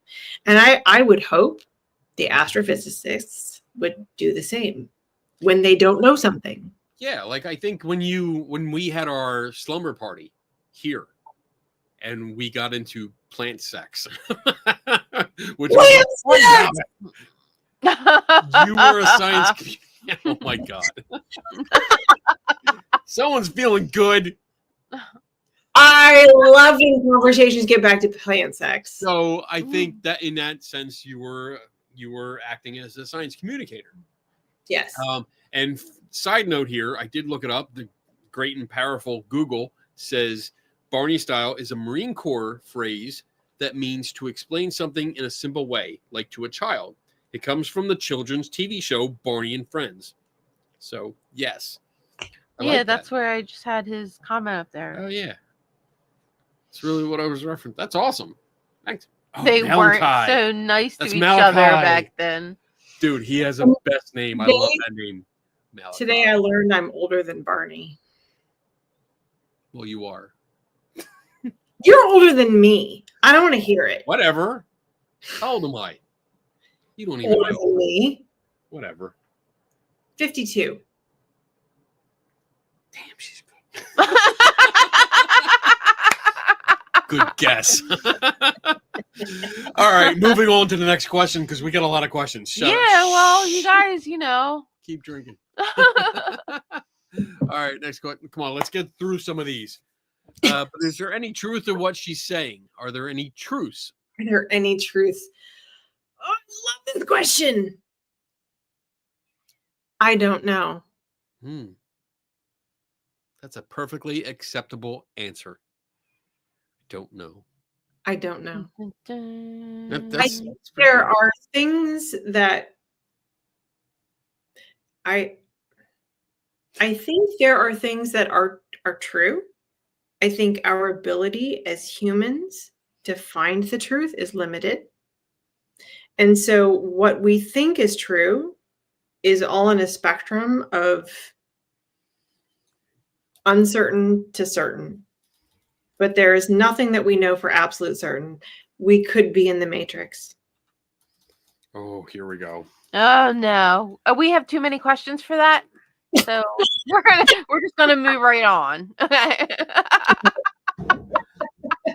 My producer says you don't get a chance to answer, Mr. Host. Move on. Adrian Hill. Oh, Buy another Kenny shirt in a V-neck. Why is it no longer available on your shop? okay. So apparently, Well, it's the women's t-shirts, the unisex t-shirts, which are men's t-shirts, but assuming that women are just smaller version of men, are much easier to find, but the actual women's t-shirts are much harder to find. That version has apparently been no longer continued. Available. Oh, that sucks. Yeah, it really sucks. But if you notice on my website, I have a later version of, I don't think I call it the Kenny, but it's the Paranormal Investigator, which I love and wish I love even more. I just want to break in here and say, like, on my shop, there's V-necks available. Just want to say, look, there's a cheesy plug for my merch. Yeah, if you go, there are V-necks available. Really? In almost every shirt. Yeah, Okay. I made sure. Did you I double was yelled check? at. Early on, I was yelled at. I probably yelled at you. No, it was one of the peaches. Oh One yeah, of the because peaches, women 'cause like they were like, V-necks. "Where are the V-necks? Where are the Yeah. where are the V-necks?" And I was like, "Oh shit, okay." I not only like V-necks, I like shirts that don't make me feel like I'm a dude. Like I actually have like a Yeah. Yeah. so yeah, that is a problem. I don't like V-necks. That's for me. I don't. Well, wear you it. don't have a shape. You're a dude. Yeah. Yeah, that would just be weird, you in a V-neck. Wouldn't it? It just would be. It Just would be. don't. I Okay. just don't All right, even. next question. Okay, Let's go keep here. going. Cat's meow. Hey, Sure. in the paranormal world, how do you know which information is correct since nobody has proven nor disproven ghosts exist? Go. Oh, me? This is your show, bitch. I But mean, it's about Mel. ghosts. I thought it was for you too. All right, I'll go. Okay, you go. So in the paranormal world, how do you know which information is correct since nobody has proven nor disproven ghosts exist? So you kind of answered your question right there. If you accept the idea that, hey, nothing's been proven, you should be skeptical of every claim that's out there. So when people make bold claims like this gadget absolutely detects this or communicates this or ghosts can do this, your first reaction should be, hey, wait a minute, nothing's been proven. How do you know? And that's a great question. How do you know? How do you know that? So if someone declares like, hey, this gadget talks to ghosts, then ask them, how do you know that? Basic question. You won't get a response. I can guarantee it because they don't have one. I would start looking for, I guess, information to back up what genre you're talking about. Like if people have photos of alleged ghost or videos of alleged ghost or gadgets, start looking into those subjects. Look at photography. Look at the anomalies that go along with that. Look at anomalies that go along with video editing. Look at how. Stop that. Stop that. Like, I'm usually fine with jokes, but that, like, for some reason that's really annoying me. Like, stop the whole. Like, I'm fired up. I feel myself angry. I know. I because of see that. it. Don't. I keep saying it. That's the calm way of saying it. Shut the fuck up. Is that better? No. Look into it. Always ask why. Be if you want to, be that child that says why.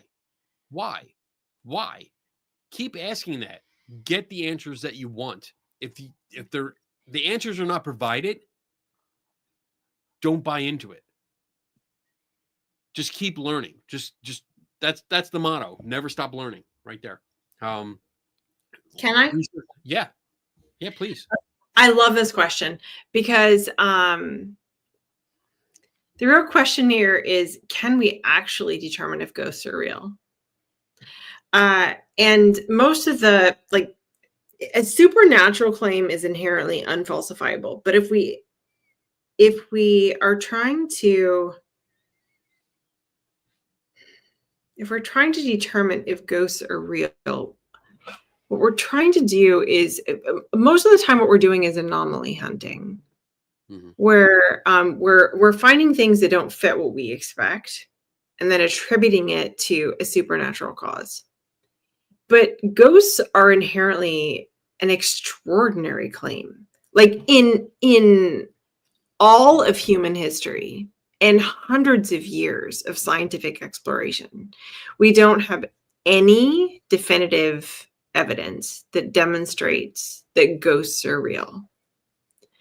So if the best available, if the evidence that somebody is offering us is an unexplained photo or a sound on a recording or something, then it's probably best attributed to something we can't currently explain as opposed to a supernatural force.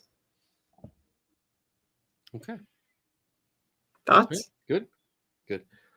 She wants to get through the questions quick.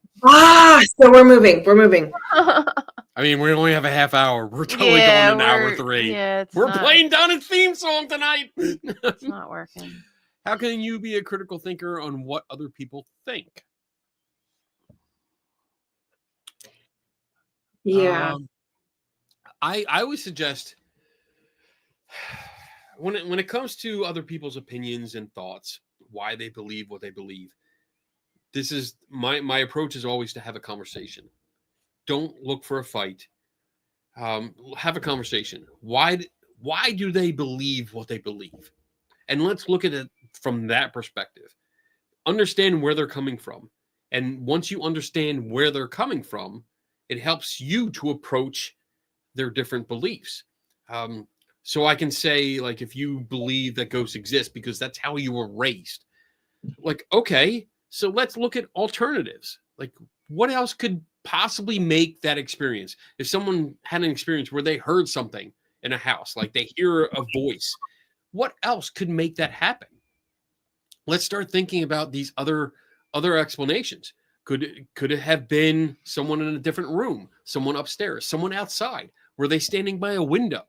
You know, there's a lot of little questions that we have to look at that usually aren't addressed, because when someone in the case that the scenario that I'm kind of building here is like a paranormal one. Someone's in a alleged haunted house and they're like, oh, we hear something. They're already primed when they go in to hear something because they think the place is haunted. So let's break that priming. Let's say, hey, we're taking that away. Let's do a thought experiment and just say, take ghosts off the table.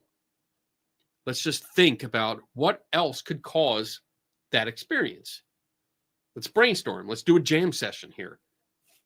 And you start thinking critically. You critically think about the situation, and you start picking it apart and looking at the different details. And I mean, you're speculating at that point.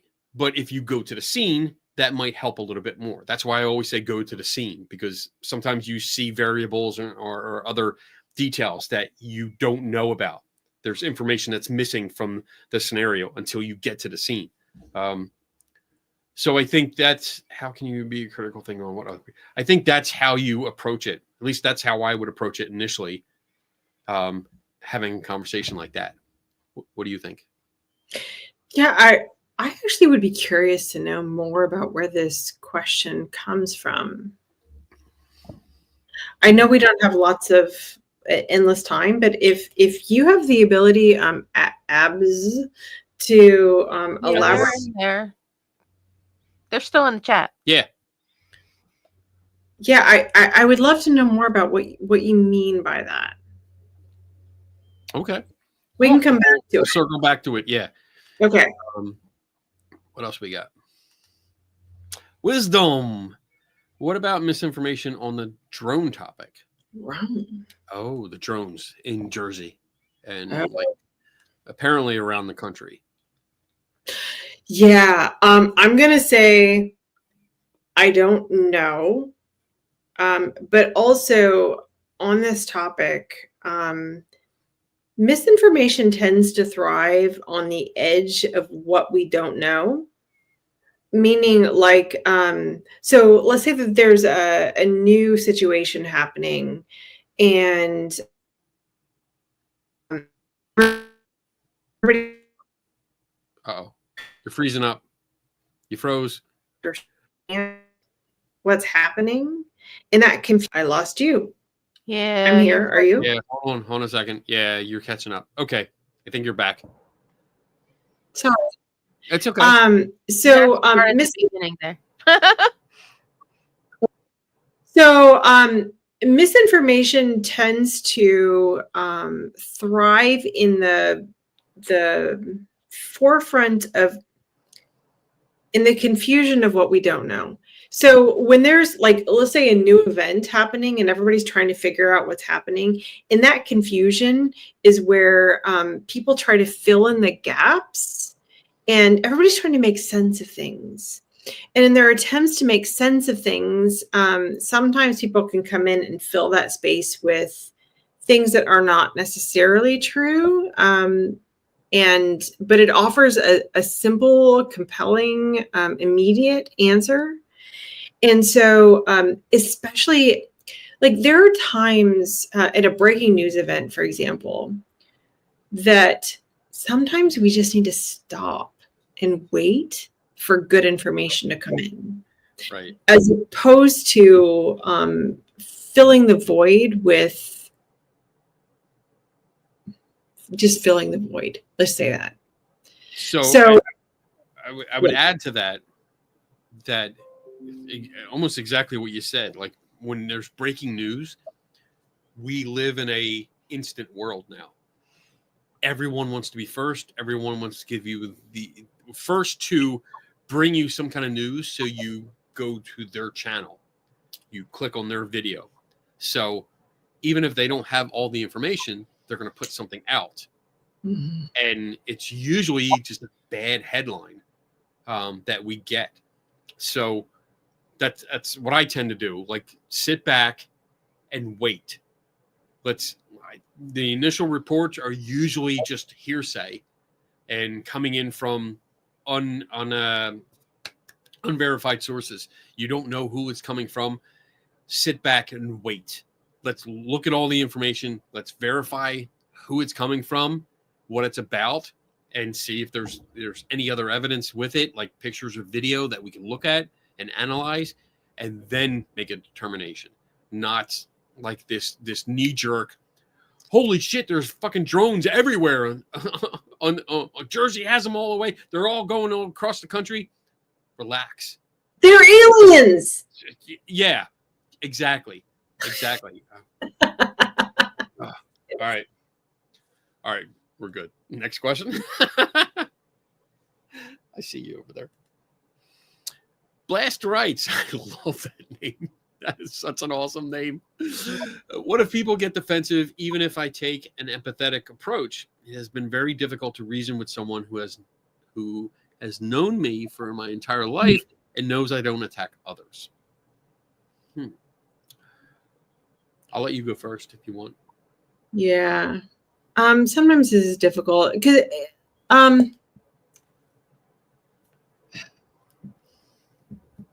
most of us have not been taught to think well. And so we assume that our perceptions and our immediate thoughts are correct. And we hold those thoughts, those beliefs, those ideas close to ourselves. And that's what the defensiveness is. Because we don't want to be wrong. It's not that the idea or the belief is wrong, but that we are wrong. Which is why an important part of critical thinking is holding our beliefs loosely. Like recognizing that we are not our beliefs. But again, recognizing that we aren't all aware of those things. The best thing I could say is to remember that we're all in different stages of trying to understand things, and that not everybody has this kind of education, and to model it as best we can to others. Model humility, model curiosity, being willing to change our minds with evidence. And when we talk about the empathetic approach, when we're trying to change someone's mind, the price of trying to change someone's mind is being willing to change our own. We could be wrong too. So again, engaging in these conversations in a good faith attempt of trying to get to the truth. And that sometimes means showing people who have never seen this approach what it looks like. And also, it's not necessarily an instantaneous thing. Sometimes you just have to plant a seed. Yeah, right. I mean, it's not, I understand it's difficult. It is difficult sometimes. Sometimes you have to know when to cut your losses. Sometimes you have to know when to walk away. And I've done that several times where I've tried to have a conversation and the other party is not responsive. They're not willing. All they want to do is talk over me, or they don't listen to what you're saying. They're just patiently or impatiently waiting for their turn to talk. And that's not a conversation. So sometimes you have to cut your losses. That's all I'll say, because we have a lot of questions to go through. We have so many questions. All right, what else we got? Creastorm, but it's a catch-22, isn't it? If a person really did see something or experienced them and someone else says they're mistaken, it's like a non-believer is placating? And it angers the other. I mean, so this is I want to say from the start, this is a broad question. This is not, we don't have specifics here. But if someone says that they really did see something, unfortunately, that doesn't mean they actually did. There's still room for doubt, and we have to analyze that situation or experience. If I'm and initially, I want to make it clear, like, we're not saying initially that they are mistaken. That's not part of what we do. It's basically they said they had an experience. It is a very extraordinary claim, which goes against what we know through science in our world. So we have questions, and we want to question it. So that's what we're going to do. It's not necessarily saying like, no, you had an experience, you're mistaken. You don't know what you're talking about. It's, at least from my perspective, it's more like, you had an experience, let me hear it. Let's try to figure this out. Go ahead. Yeah. Are you familiar with the nocebo effect? Yes. So the placebo effect is when one expects positive effects from something, and so they experience them. The nocebo effect is when somebody expects negative effects of something, and so they experience them. So there's really fascinating studies that demonstrate that people can honestly perceive negative effects, like to the point of being truly feeling ill from something that's a sugar pill. There's also mass hysterias where people honestly perceive the effects of something negatively, but there's no effect. There is no stimulus, I should say. Right. That's not to say these people are lying or that their symptoms aren't real, or in this case, that their perceptions aren't real. But it is questioning where those come from. Are what they're experiencing coming from an external source or an internal source? Are they mistakenly perceiving something, or is there actually something that they're perceiving? No one's calling somebody who sees a ghost, like I've told Kenny my ghost story. I have seen a ghost. I was wrong, but to me it was real. And so the point is, no one's placating somebody. Nobody is calling them a liar. To them, it's real. But if we're in an attempt to trying to figure out what is real, then we need to recognize that our perceptions might not be accurate reflections of reality. Okay. Okay. Good. That was a good Yeah, I like it. I'm good. All right. Moving on. teach it forward. Teach it forward. Hey, Bob. Wait. Damn it, Bob. I know, I got signs. Oh my God, it's a tiara.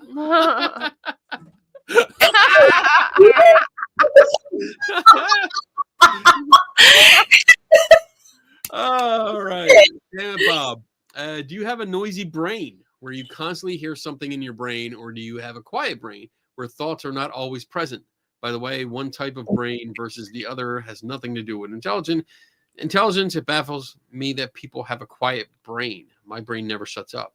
My brain never shuts up. That's a thing? God, it never shuts up. Mine does. Your brain doesn't make noise. I can shut it out. You shut it out. How? Oh, it takes There's a no long time. wall. Like, how do you? This is a foreign concept to me. I can shut it out. Do you understand this? No. I have been on vacations with Anthony where we finally go someplace and try and unwind, and he literally sits in a chair and looks off into space for a week. And I'm like, what the fuck are you doing? How does this work? I need something to occupy my brain. Otherwise, it just spirals off into Oh my like, God, I can sit on a beach and do absolutely nothing and just be in the moment with the water and the. You all right? Yeah, With your everything? mic is not pointed right. And Oh. it's bothering me. Sorry. There we go. That's a So little bit better. yeah, some of us can actually like sit and do nothing. Like I don't have to read a book. Oh I my don't- God! I can literally What the hell? sit This is in chaos. a chair. And this is why me and Kenny don't go on vacations together anymore because We don't.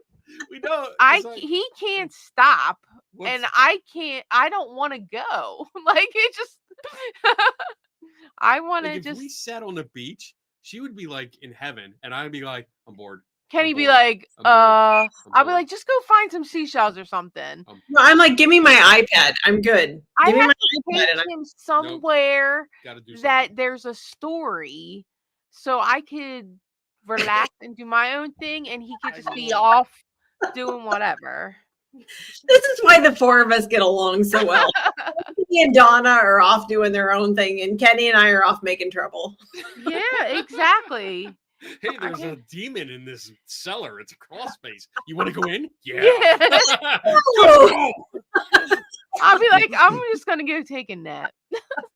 I don't have any problems doing it. They're taking naps, they're hanging out, and then we're like doing crawl, getting dirty. So Yeah. seriously, a lot of people like you can't turn it off though. Like you It just does never turn off. If I'm It in, never turns off. like that's why sometimes like if I go to bed too early, yeah. I'm sitting there and I'm like staring at the ceiling, going, Oh my gosh. if I take this and I So- do this.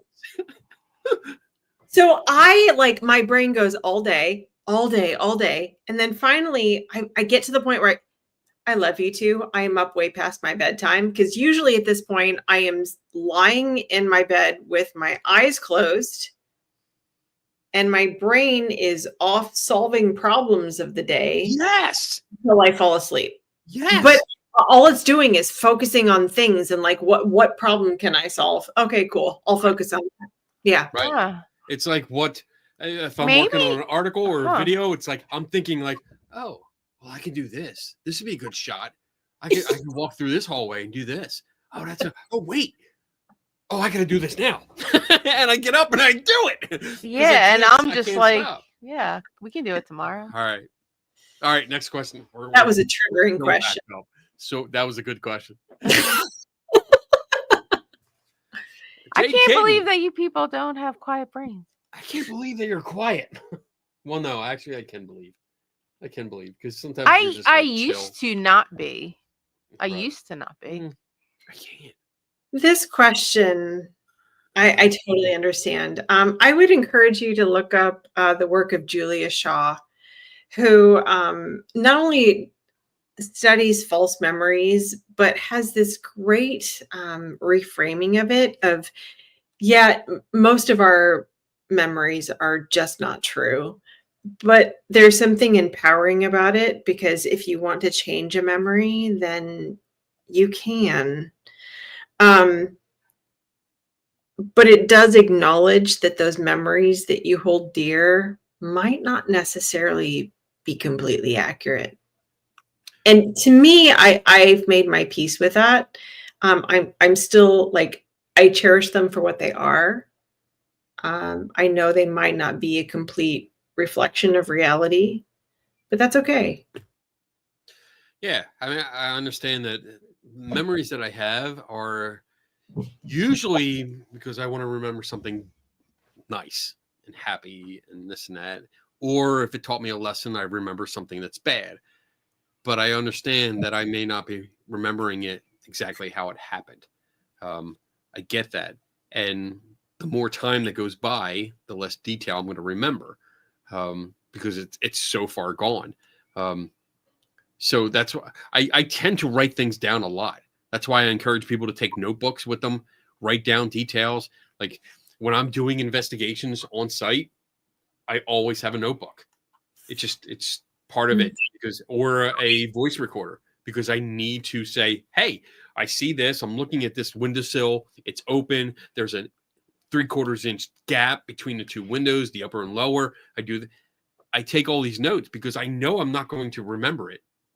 Or if I do remember it, I'm going to remember, like, was it 3/4 or a 1/2 inch? I don't remember. I need those details, and I write them down at that time. And that helps not remember it, but it's a record of what I was looking at the time. So, all right. We're almost at hour 3. I know. We're like 5 minutes in. We'll take one more question and we'll go to commercial. John without an H. Melanie, interested in Kenny's too. Oh, what's your personal story for how you moved away from religion? Oh, that's all you. I mean, so I'm from Western Iowa. I graduated with 39, and that was half my county. It was a very rural area, and the church was the center of everything.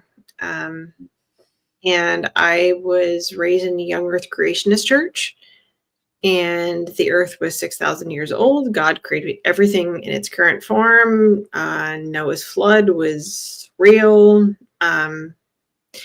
But also that God made man in his image and made woman out of him to serve him, and that her sin and temptation was the cause of all that was bad in the world, and that therefore she needed to spend all of eternity atoning for those sins. And I grew up, so my mother is very strong, and she kept telling me, she still tells me to this day, Melanie, you can do anything anybody with a penis can do, except for peace.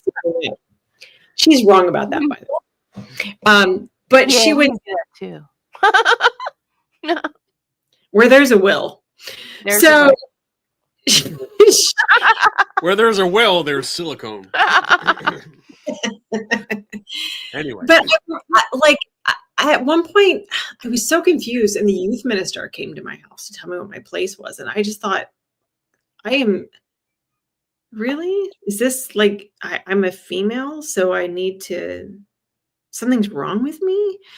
I went to college. I was a biology major, biology and chemistry, because I wanted to be a vet. But I remember it was World Civ 1, and back to the nature of memory.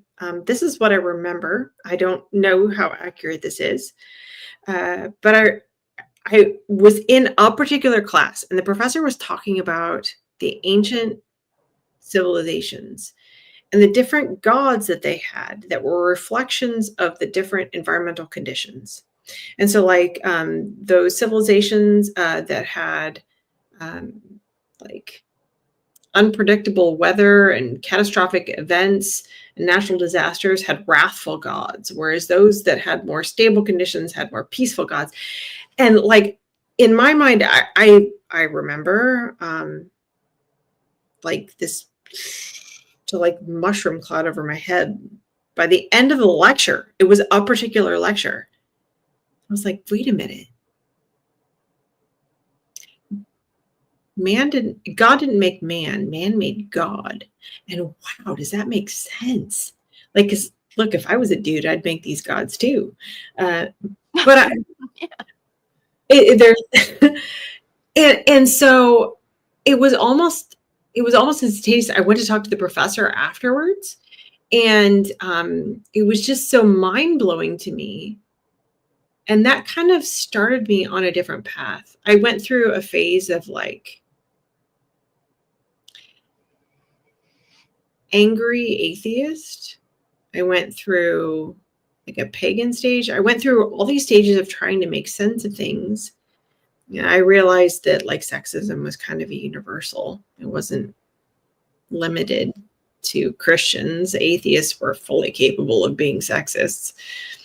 And finally got to a place where I was kind of comfortable with there not being a supernatural.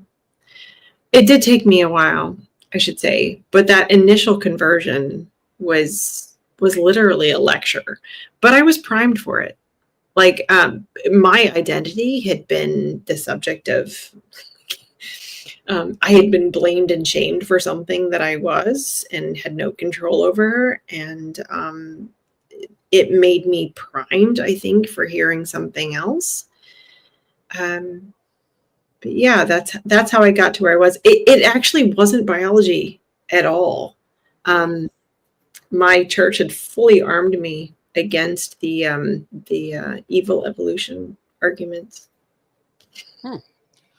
Yeah, for me, it was just a gradual thing. Like, I started testing it. I always I just naturally tested things, and going to church or not going to church would result in going to hell or something like that. Like, that was the first thing that I was like, well, what happens if I just stop at the playground and don't go to church? And nothing happened. And that just led to, let me see what else I can get away with. And gradually I realized that there were different religions and people believed in different things. And it wasn't just my worldview, because that was my worldview. I'm sure the same as you growing up. It's like, that's all you knew. And once you get exposed to something else, it was like, what? There's different ideas? Holy shit. Where'd that come from? All right. With that, I think we're going to go to break real quick. One thing I'm going to say, and I'm not going to try and be mean about this, but I'm going to put this up here. I don't know how you're asking this. I don't know what the reasoning behind or the context, but I'm going to just comment and say I don't like the way you phrase this question.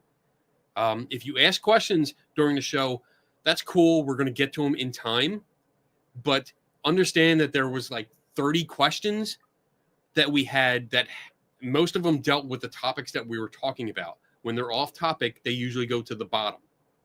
So please do not put a question in here like this, where it states, you won't see this question again, Kenny, in caps. I don't like that. I'm taking it as like kind of being rude. I don't know if that's the context you're putting it, but please don't do that.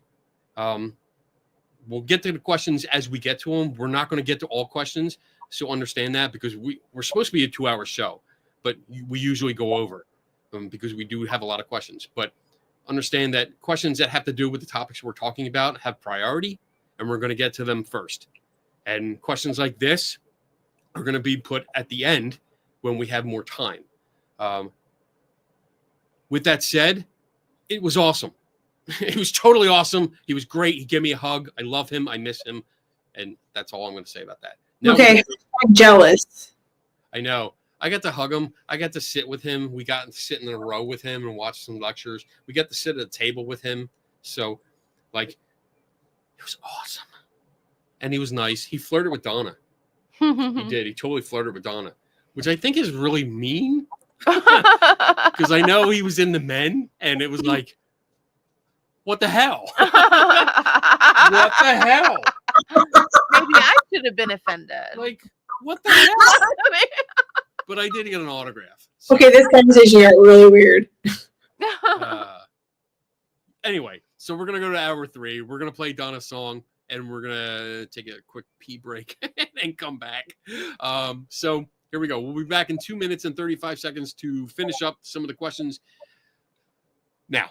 In the skeptical help bar, there's a guiding star, keeping chats in line. She's the queen of the bar, with a wink and a smile. She keeps things flowing. Divine Donna's on the scene to keep you from trolling. Divine Donna, watch her keep the show on track. Moderates with flair, she's got your back. With her love, Kenny Biddle every Friday night. In the skeptical help bar, she's a delight. Start your questions with a capital Q, so Donna can pose them for you. Follow the Swayze rule and be nice, or she'll kick you out for life. Divine Donna, watch her keep the show on track. Moderates with flair, she's got your back. With her love, Kenny Biddle every Friday night. In the skeptical help bar, she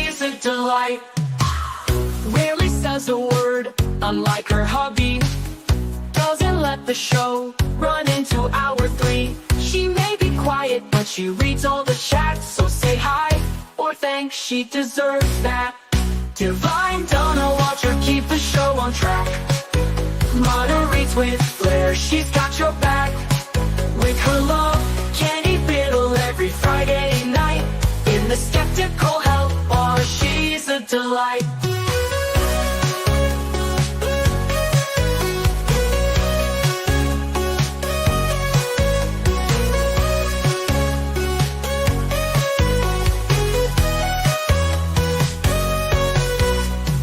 Rarely says a word unlike her hubby, doesn't let the show run into hour 3.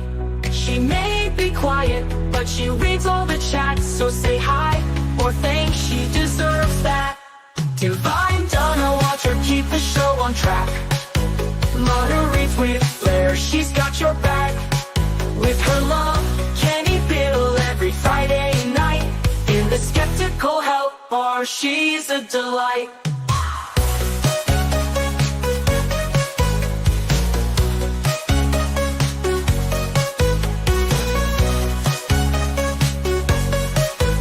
In the skeptical help bar, she's a delight.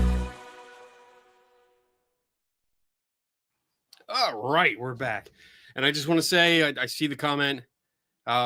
So thank you for responding. I appreciate it. I hope I didn't come off as a dick. I probably did. Because Donna kind of made it sound like I did. And I just wasn't sure. When I see caps, somebody put stuff in all caps, I take it a different way. And ironically, like you and I talked about this earlier about taking like comments out of context. So if it wasn't supposed to be that way, I apologize to you, carburetors and coffee. And I hope yes, you did. I'm sorry. It's just I know we get a lot of questions and I try to get to them, and I'm not going to make excuses. I'm sorry. I apologize. So there we go. Okay. Next, what else we got? I did answer his question though. I just want to put that on record. Generational differences. When I was a kid, liar was a no word. Oh, That goes back to when we were talking about Dr. Jim, that is not a question. That is a statement, but I get it. Really? Well, it was he's when much we older. grew up too, Was it? though. Liar. You never called somebody a liar. That was like the didn't do worst it? of the worst. Oh, Yeah. I don't know. I never had a problem. No. Somebody lied to me. I was like, "You're a fucking liar." And then we usually had a fight, like fist fight. And once somebody, couldn't fight anymore, we stopped, and that's it. Do you think by telling jokes that people won't take you for real? No. I mean, as long as you don't make everything a joke. I mean, you put in some comedy just to break the ice, because it does get serious. And we see, like, I don't know about you, but like I do notice the audience, when you talk about serious topics, they get serious and they get very quiet. And to rejuvenate that audience, sometimes you crack a joke, again, usually at my own expense, or in your case, still at my expense, when you tell a Star Wars joke, which is really bad and doesn't fit with the whole talk. I'm going to tell you right now. No, it's perfect. But I as long as you don't overdo it, and you understand the what you're talking about, and you don't cross the line, you certainly don't make fun of the topic that you're talking about. You usually make fun of yourself or someone that you know in the crowd. Melanie, I'm looking at you. It was well done. Anyway, This goes back to the liar, true. liar. It is a no word back in my days, but then again, it still is. I mean, I unfortunately I hear it so much now. We hear it in the news all the time, and it's just become. It's what is that? When a term kind of loses its impact, its shock value. I don't know. We are jaded. Is that the word? Family. We're jaded, or we're No, I don't think it's jaded. No, it's not jaded. It's Come on, somebody. You Like, know when- what you're when you- talking 'cause, about. like, we see so much violence on, like, in TV shows and movies that we are no longer You're shocked immune to it. by it anymore. Like, we see it on the news and we don't have a shock value. I don't know the word. I know there's a term. Damn it, I know there's a term. Desensitized. Decent. That, yes. Good job. Good job, Tim. Yes. Tim got my back. There you go. It's coming Julianne's in. got my back. Julie. John with an H got my back. Oh. Last rights, wisdom. Everybody knows it except for me. and you. Kenny had a brain fart. Yeah. I'm freaking out because I have you. Like, I don't have your little icon up here now. Oh, what I have happened? your caricature on the regular screen, but I Oh, don't but have it you on don't this screen. on the I gotta special fix that. guest. All right, next question. Let's try to get through some of these because I know we're in hour 3. Mhm. Puerto Rican, what's up, buddy? Melanie, what is your opinion about? Oh, I don't know what that is.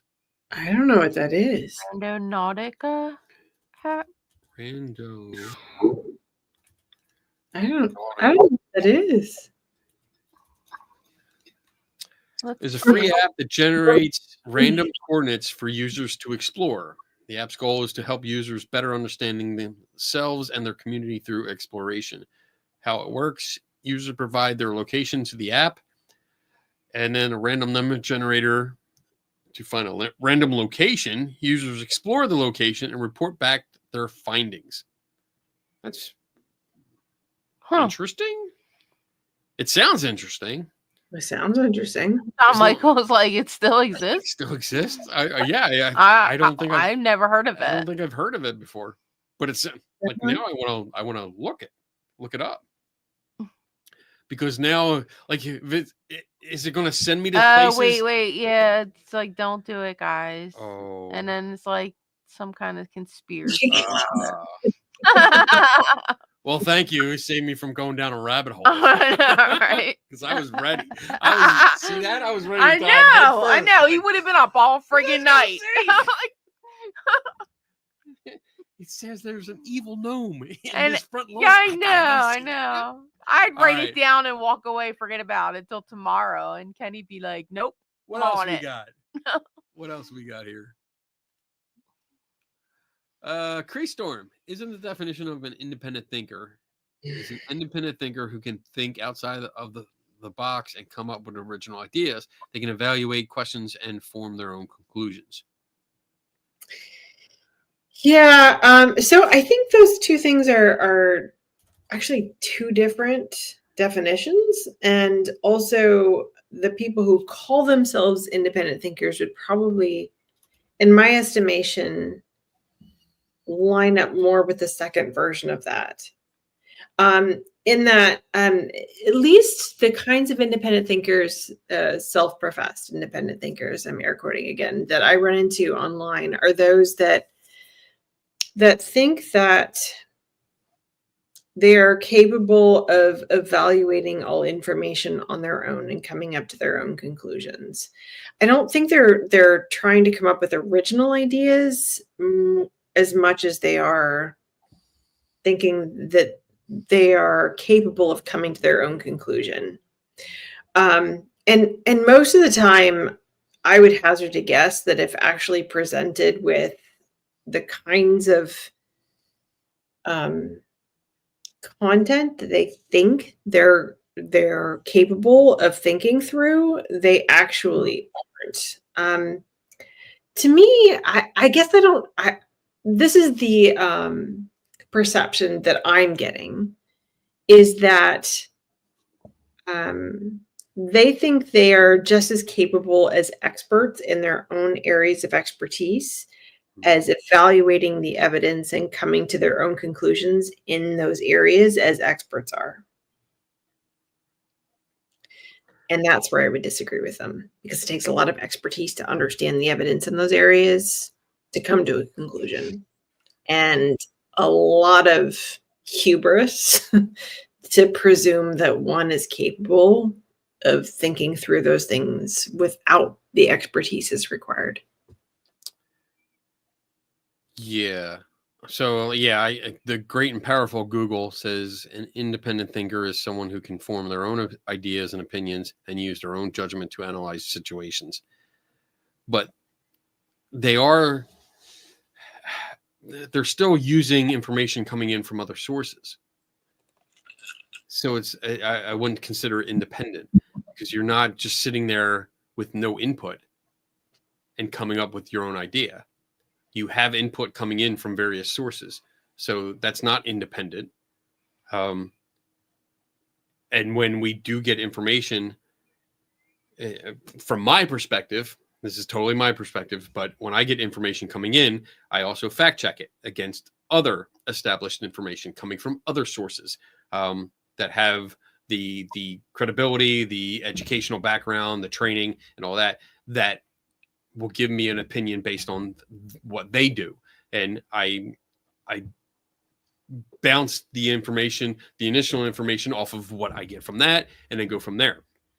Am I an independent thinker? No, because I'm using a lot of other people's thoughts. I mean, basically, that's what it comes down to. I come to a conclusion that I think I'm coming to on my own, but it's also based on other people's information. Yes. Yeah.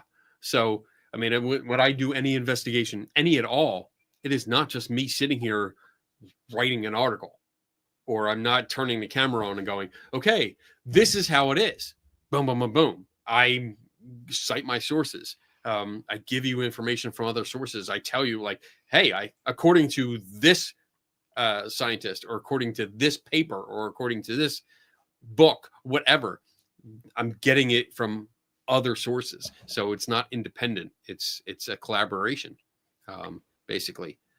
So good question, though. All right. I think this goes back to the one that you guys said you wanted clarity on. I was just wondering, how could Mel be an actual critical thinker? And do you get a degree for this? I came in chat late and love your answer. Okay, I'm not sure what I gave, but so I don't. You don't get as far as I know, you don't get a degree in critical thinking. There should be. That's the problem. I wish there was some classes. I wish there was more classes. I mean, there are some, but I mean, critical thinking is something I think you learn. I don't think you're necessarily born with it, unless you're extremely lucky and like Sherlock Holmes.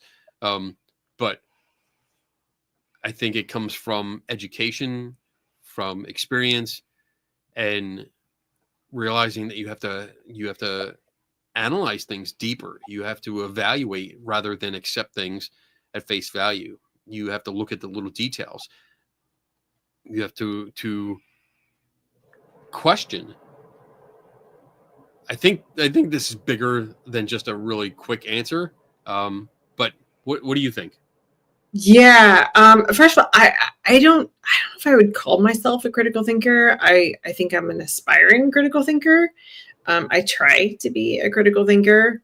I don't know of a degree in critical thinking. We generally get degrees in subject-specific knowledge. And back to the definition of critical thinking, of being able to think about a topic, would be more how that would apply. But the kind of critical thinking that I'm advocating for, like if I had to put something, it'd be more like a type of philosophy. But I yeah. And I also, I'm not sure, like we're not born thinking well. I think that's one of the, like we're all born thinking. So the assumption is that we can think well, and we have to learn how to refine our thinking. We have to learn about, like, our brains are, so we're in the third hour of this, and so this is a little deep for this topic, but we have to we have Stone Age brains that we're bringing to the modern information age. Our brains are adapted to survive on the savannah in small tribes. They're not adapted for making sense and finding truth in the modern age. And so we have to learn how to refine our thinking from the kinds of biases and heuristics that helped us survive to the kinds of things that might help us find the truth. Right. It's historically, I think I want to say historically or ancestrally, we are kind of pre-programmed to err on the side of caution. And in today's modern world, depending on where you live, you don't necessarily have to rely on those skills. You can do a deeper dive, and you have the time to evaluate a situation before making a decision. This is not you're on the plains and there is a rustle in or like a rustling in the bush, and you're worried, is that something that's going to eat me, or is that the wind? Like, for the most part, I don't have that problem. That is not a problem I have to deal with ever. Unless, I drink too much during the show and I walk out in the backyard. And I'm like, what the hell's in the bush? I love this. Is the best possible version of this. I don't have that problem. My problem is I'm seeing something online. What the fuck does this mean? Yeah, and literally, I have time. If I come in on a Wednesday morning and someone sends me email and says, hey, I think I saw a demon and here's a video of it, I have all day to look at that, to look where it was from, to interview the person, to ask questions, to look at the video itself, to analyze it, to enhance it, to do all these things. I have the time to do it. I don't have to make a life and death situation or decision at that time. So I think there's a difference between what we used to be and how we are now in today's society. And to think critically takes time. It's a learned skill. I don't think it's something you're born with. I think you really have to learn through trial and error, and look at what works, look at what doesn't work. And even that, talk to other people that engage in the same practice and compare notes, because sometimes you still make a mistake. I don't call myself a critical thinker. I like to think that I think critically, but I still make mistakes. Yeah, he does. Thanks. I know I can always count on you for support. Yes. Got my back. And actually, I see the comment here, and I'm trying to briefly look it up here. So I again would wonder about the definition of critical thinking here, and what the degree is actually in. So at least in American universities, the closest. Tim said he couldn't find a degree, but there's certifications available. And again, so back to what we were talking about at the very beginning here, which is my conversations with Bertha. The irony was, so Bertha and I wrote companion pieces in the last Skeptical Inquirer, and trying to understand critical thinking. And what we discovered was we were using different definitions. So by the way, I graduated from the University of Nebraska, so that is interesting for me to hear. So we mean, when we say critical thinking, we could mean different things, is what I'm saying. So when I'm asking about, like, when I'm trying to figure out what a degree in critical thinking is, I guess my question is, what definition is it using? If there are degrees in that, in what I'm trying to teach, then I would love to hear more. So please put it in the chat, email me privately, whatever it is that you'd like to do. I'm looking it up. I'm trying to find it. So I see online interdisciplinary master's degree, critical and creative thinking. It's a That's master what of she arts. said. Yeah, Master of Arts. That's what she said it was. Challenging problems call for challenging tradition. Our program develops and applies a broader array of analytical skills and evidence-based knowledge, enhancing the potential for innovation and leadership. But that's it. There's nothing else I see on it. Let's see. Students learn more. I don't know if that's actually about the course or if that's about the university itself. I will send you the link that I'm looking at. What university are you at? Nebraska. University of Nebraska, Omaha. Yeah. That is actually where I graduated from, my master's. Woo. All right. I looked it over at the website. Seems to be more of a creative thinking, but it has promise. Interesting. Okay. Homework. Homework. Write it down. This is homework for Melanie. Homework.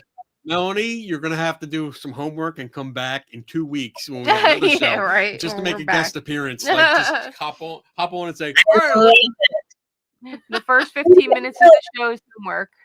I want to know, the person who put this in the comments, did they mean Nebraska at Omaha? And if so, do they have a connection with Nebraska at Omaha? Because I don't know.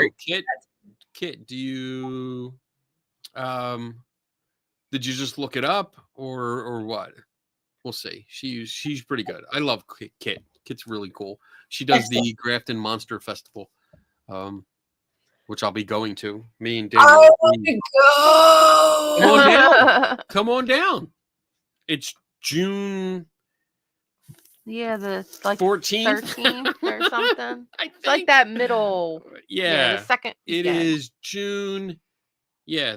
I have 13, 14, and 15. So I think it's the 14th. June 14th. I think I don't know if it's a Where? Tuesday. What? Where? In Grafton, West Virginia. West It's Virginia. near where Daniel is. Daniel. Yeah. Daniel's going to be speaking too. So we're going to have fun. Awesome. Yeah. But I'll have my own car, so I won't have to worry about parking. Okay. No, someone to explore the department. Okay, cool. So we'll look into it because that sounds good. I have to look into because Tim mentioned it earlier, the degree in science communication. Something I know we have it through the Center for Inquiry. I have to look into that. There's a degree in science communications in CFI. What is it, Tim? Tim would know better. I forget exactly what it's called, but it's I know I used to be in the magazine a lot. And I kept thinking, like, I'd like to get that. What are you talking about? It's a degree, degree in science communication. Public Understanding of science. There it is. It'd be cool to get, just to have on my resume. Yeah. Tell Barry he has to send you to school. All right, Barry. Gotta send me to school. If you're watching. I need to take a class. Tuition. I need to be better. All right. Do we have any more questions? Or are we done? Kenny, Molly, do you find it hard to say to someone, I think you're wrong? Nah. You know what? To be honest, like it used to be awkward because you have that, like that feeling you get in your chest when you know there's a confrontation coming and you're like, here we go. Like I usually get that. I still get it. But I wasn't sure how to approach it. And because if you say something, anything along the lines of you're wrong, that's bad. That's just taken bad. Kenny just beefed up. You're wrong? What? Yeah, that's right.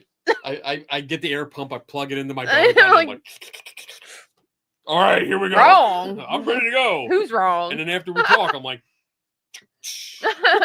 okay. But at least for me, like I think I take the approach of I don't agree with you, and this is why.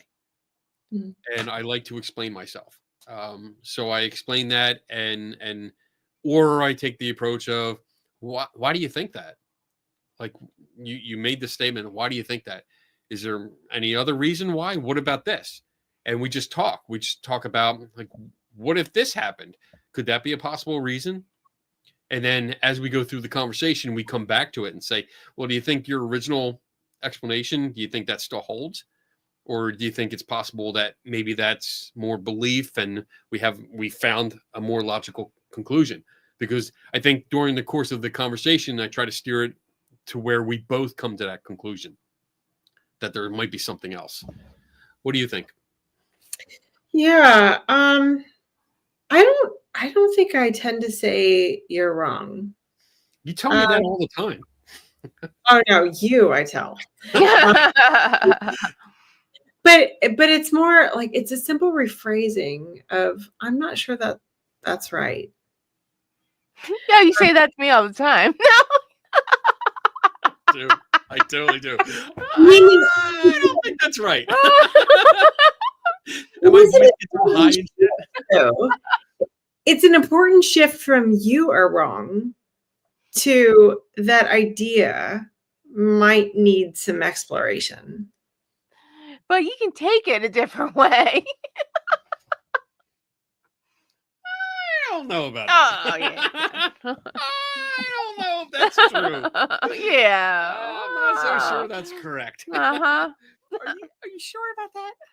Yeah, sure? jackass. And to be fair, if it's someone I don't like, I definitely will have that sarcastic attitude. Like, you sure? I don't know about that one. Let's explore. Or after a few too many drinks. Yeah, especially after a couple drinks. Like, What? no. No, straight up no. But yeah, that's a good question. I mean, it's sometimes it's difficult, and it depends on the situation too, the timing.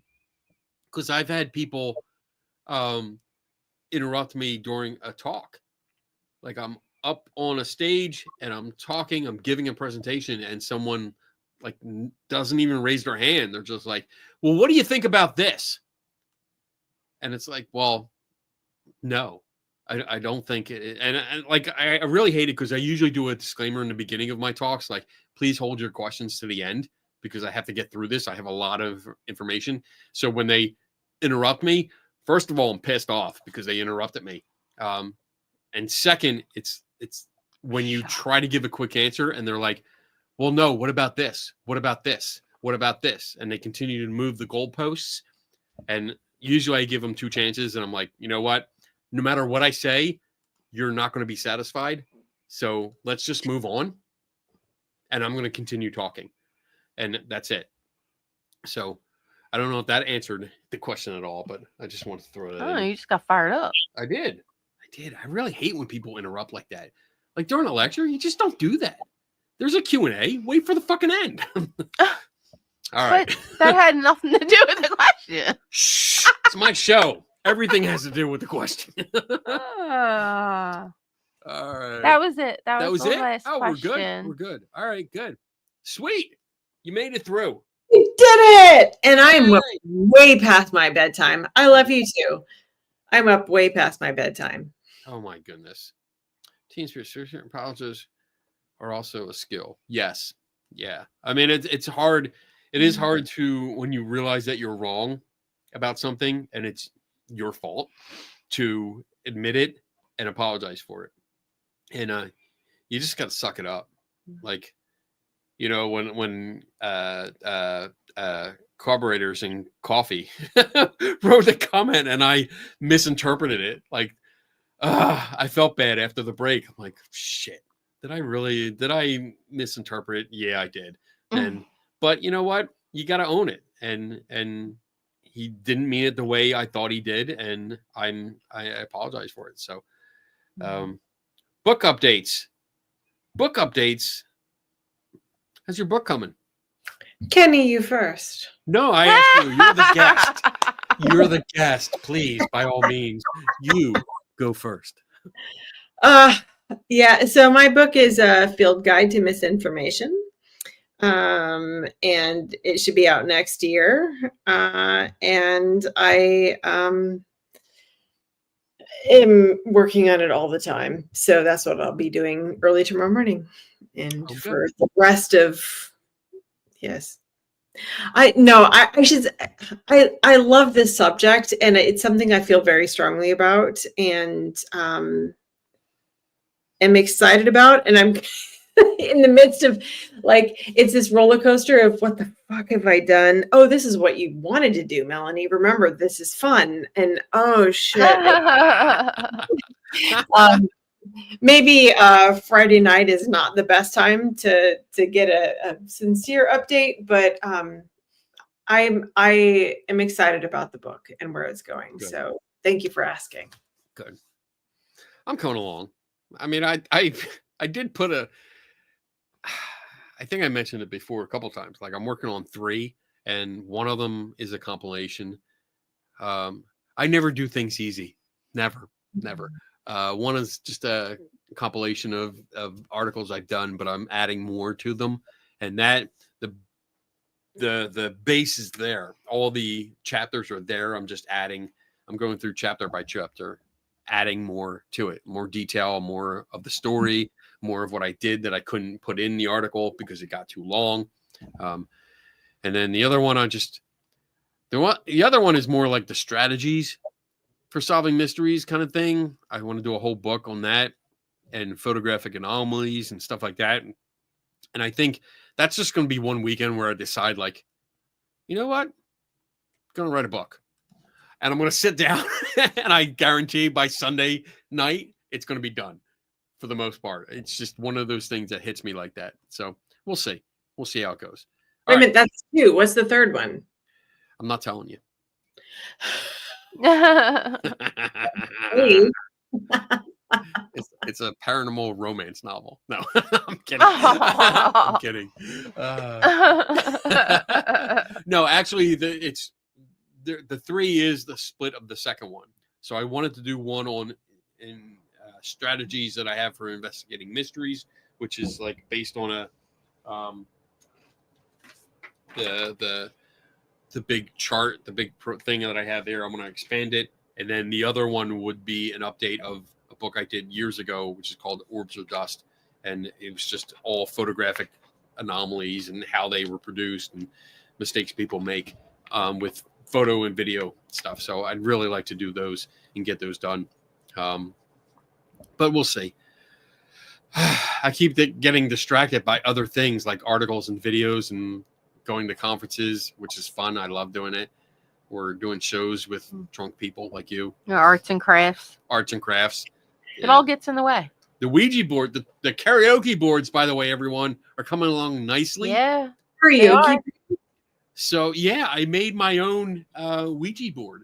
And why do you call it a karaoke board, Kenny Biddle? Because we have a bar theme here. Okay. And we don't do, Ouija is a trademark. So we can't call it a Ouija board. And keeping with the bar theme, we called it a karaoke board because when you go to a good bar, they have karaoke night. Okay. So I figured, hey, why not? So let me see here. That's open mic night. That's what it looks like, basically. And I was able to get like a nice clear acrylic top 4 of them. I'm just figuring out how to best secure it down.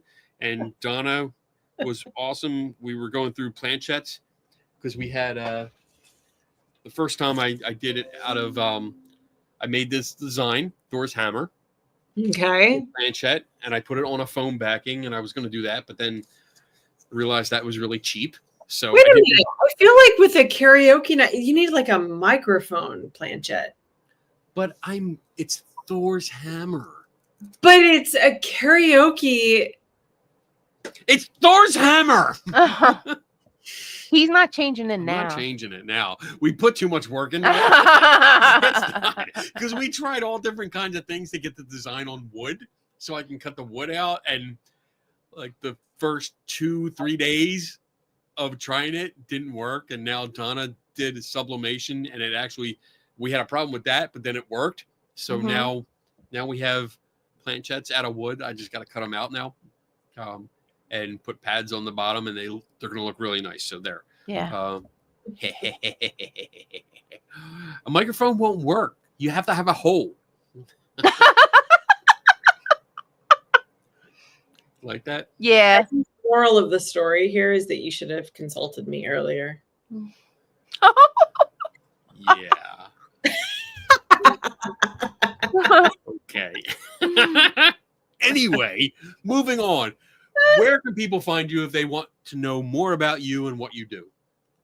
So my website is thinkingispower.com. Facebook, Instagram, TikTok at Thinking Powers. And I don't know. I don't know. I'm up way past my bedtime, is what I'm going to say. Nap. I hear you. I need to go to bed. Well, no, look, sleep is awesome. Yes. No, it's not. Kenny, It sucks. Kenny When I can't turn his brain off. to Such a waste sleep. of time. Yeah, I need to lie in bed and think myself to sleep.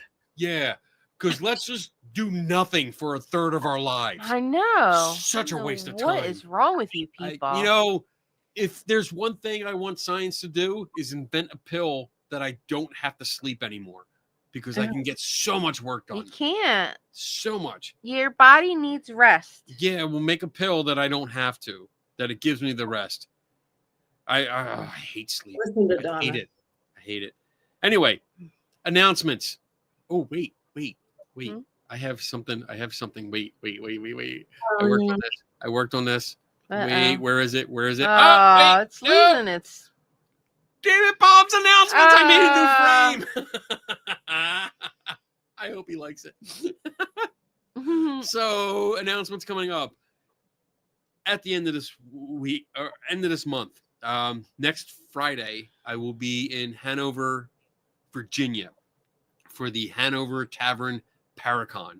I'm going to be down there. I'm actually going down early because I'm meeting with a whole bunch of CFI donors to have a nice little lunch meeting. But I will be at the Paracon, so if you're in the area, please come by. I think it's really, really cheap to get in, like $10 or $12 or something ridiculous like that. But come by. I'm going to partner up with my buddy Dave Schumacher. Tim Vickers was supposed to be there, but unfortunately he can't make it. So me and Dave are going to do a presentation together, and that'll be 31st and February 1st. After that, we don't have any. I don't think we have anything until. What does that say? Oh, wait. I got to put my June? glasses back on. May. Penhurst? Oh, May, 18th and 19th or 17th and 18th is Penhurst Asylum, which is it's a in May. Paracon, I'm sorry. which I think we both have booths at. So Yeah, we're think gonna about get confirmation on that. think about it. The 18th and 19th. I'm giving you all these ideas so you can go to a Paracon and see how much fun we have. That would actually be a good one to go to. Where are you? Oh, Penhurst is in. It's in like It's in. it's like Oaks, PA. No. It's Yeah, it is. It's like Penhurst Phoenixville. Asylum is in. It's in Chester County. It's off of 422, out past King of Prussia. If you know where King of Prussia is. King of Prussia. You don't know where King of Prussia is? Spring City. That's what it is. Spring City, Pennsylvania. So, where is it by? Is it by King of Prussia? It's out that way. It's like northwest of Philadelphia. It's out west, yeah. Yeah. So there's that. And then June 14th. I think if Kit's still in the chat, is it a one-day event? Because I think June 14th is the Grafton Monster Festival. I'll be in Grafton, West Virginia with Daniel Reed, hanging out with him. And we're going to both be speaking, and we're both going to be causing trouble because We're going to be talking about skeptics and stuff like that. And I know there's ghost hunters there. We're going to have fun. Cat Mac, no help bar next week. Kenny will be looking for spirits. That's right. Thank you, Cat, for Unless I can figure it out. No. Oh, No. Like, hard no. Like, come 100% on. hard no. That would be an awesome No show. show next week. Awesome show. And that's it for now. That's all the announcements I'm going to do now because that's getting way into the future. Anyway, Melanie, thank you so much for hanging out with us tonight. I appreciate it. It's so much fun having you on and chat and having just good discussions and seeing you get drunk. I mean, having a drink or two. Just a little bit. I like the shirt too. For everyone at home, thank you for hanging out. Appreciate it, especially for hanging out for 2.5 hours, almost 3 hours now. Appreciate it. Oh my God, I'm getting this. No. I have missed you too. Hold on a second. It was great to see you too.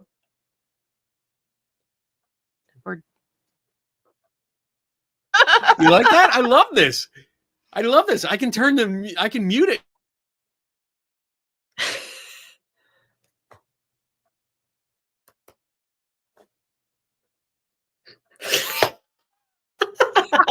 Oh my goodness. All right.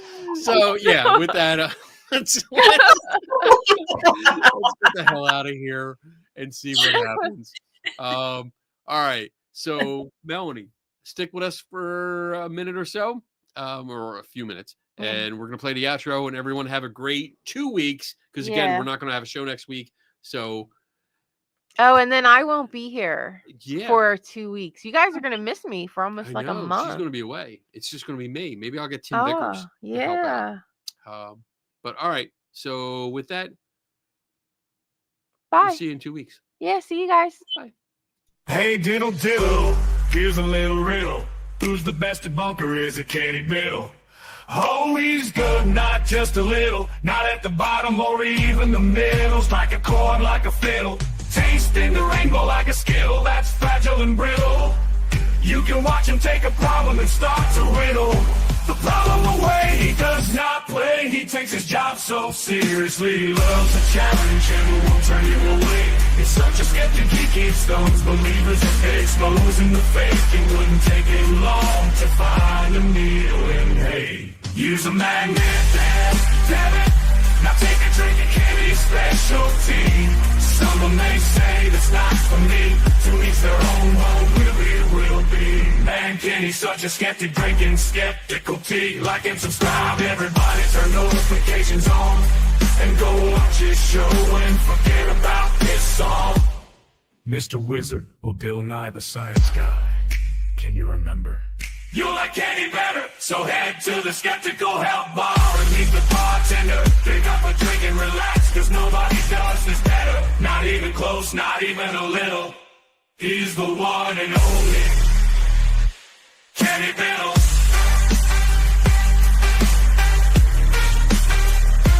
Kenny Biddle.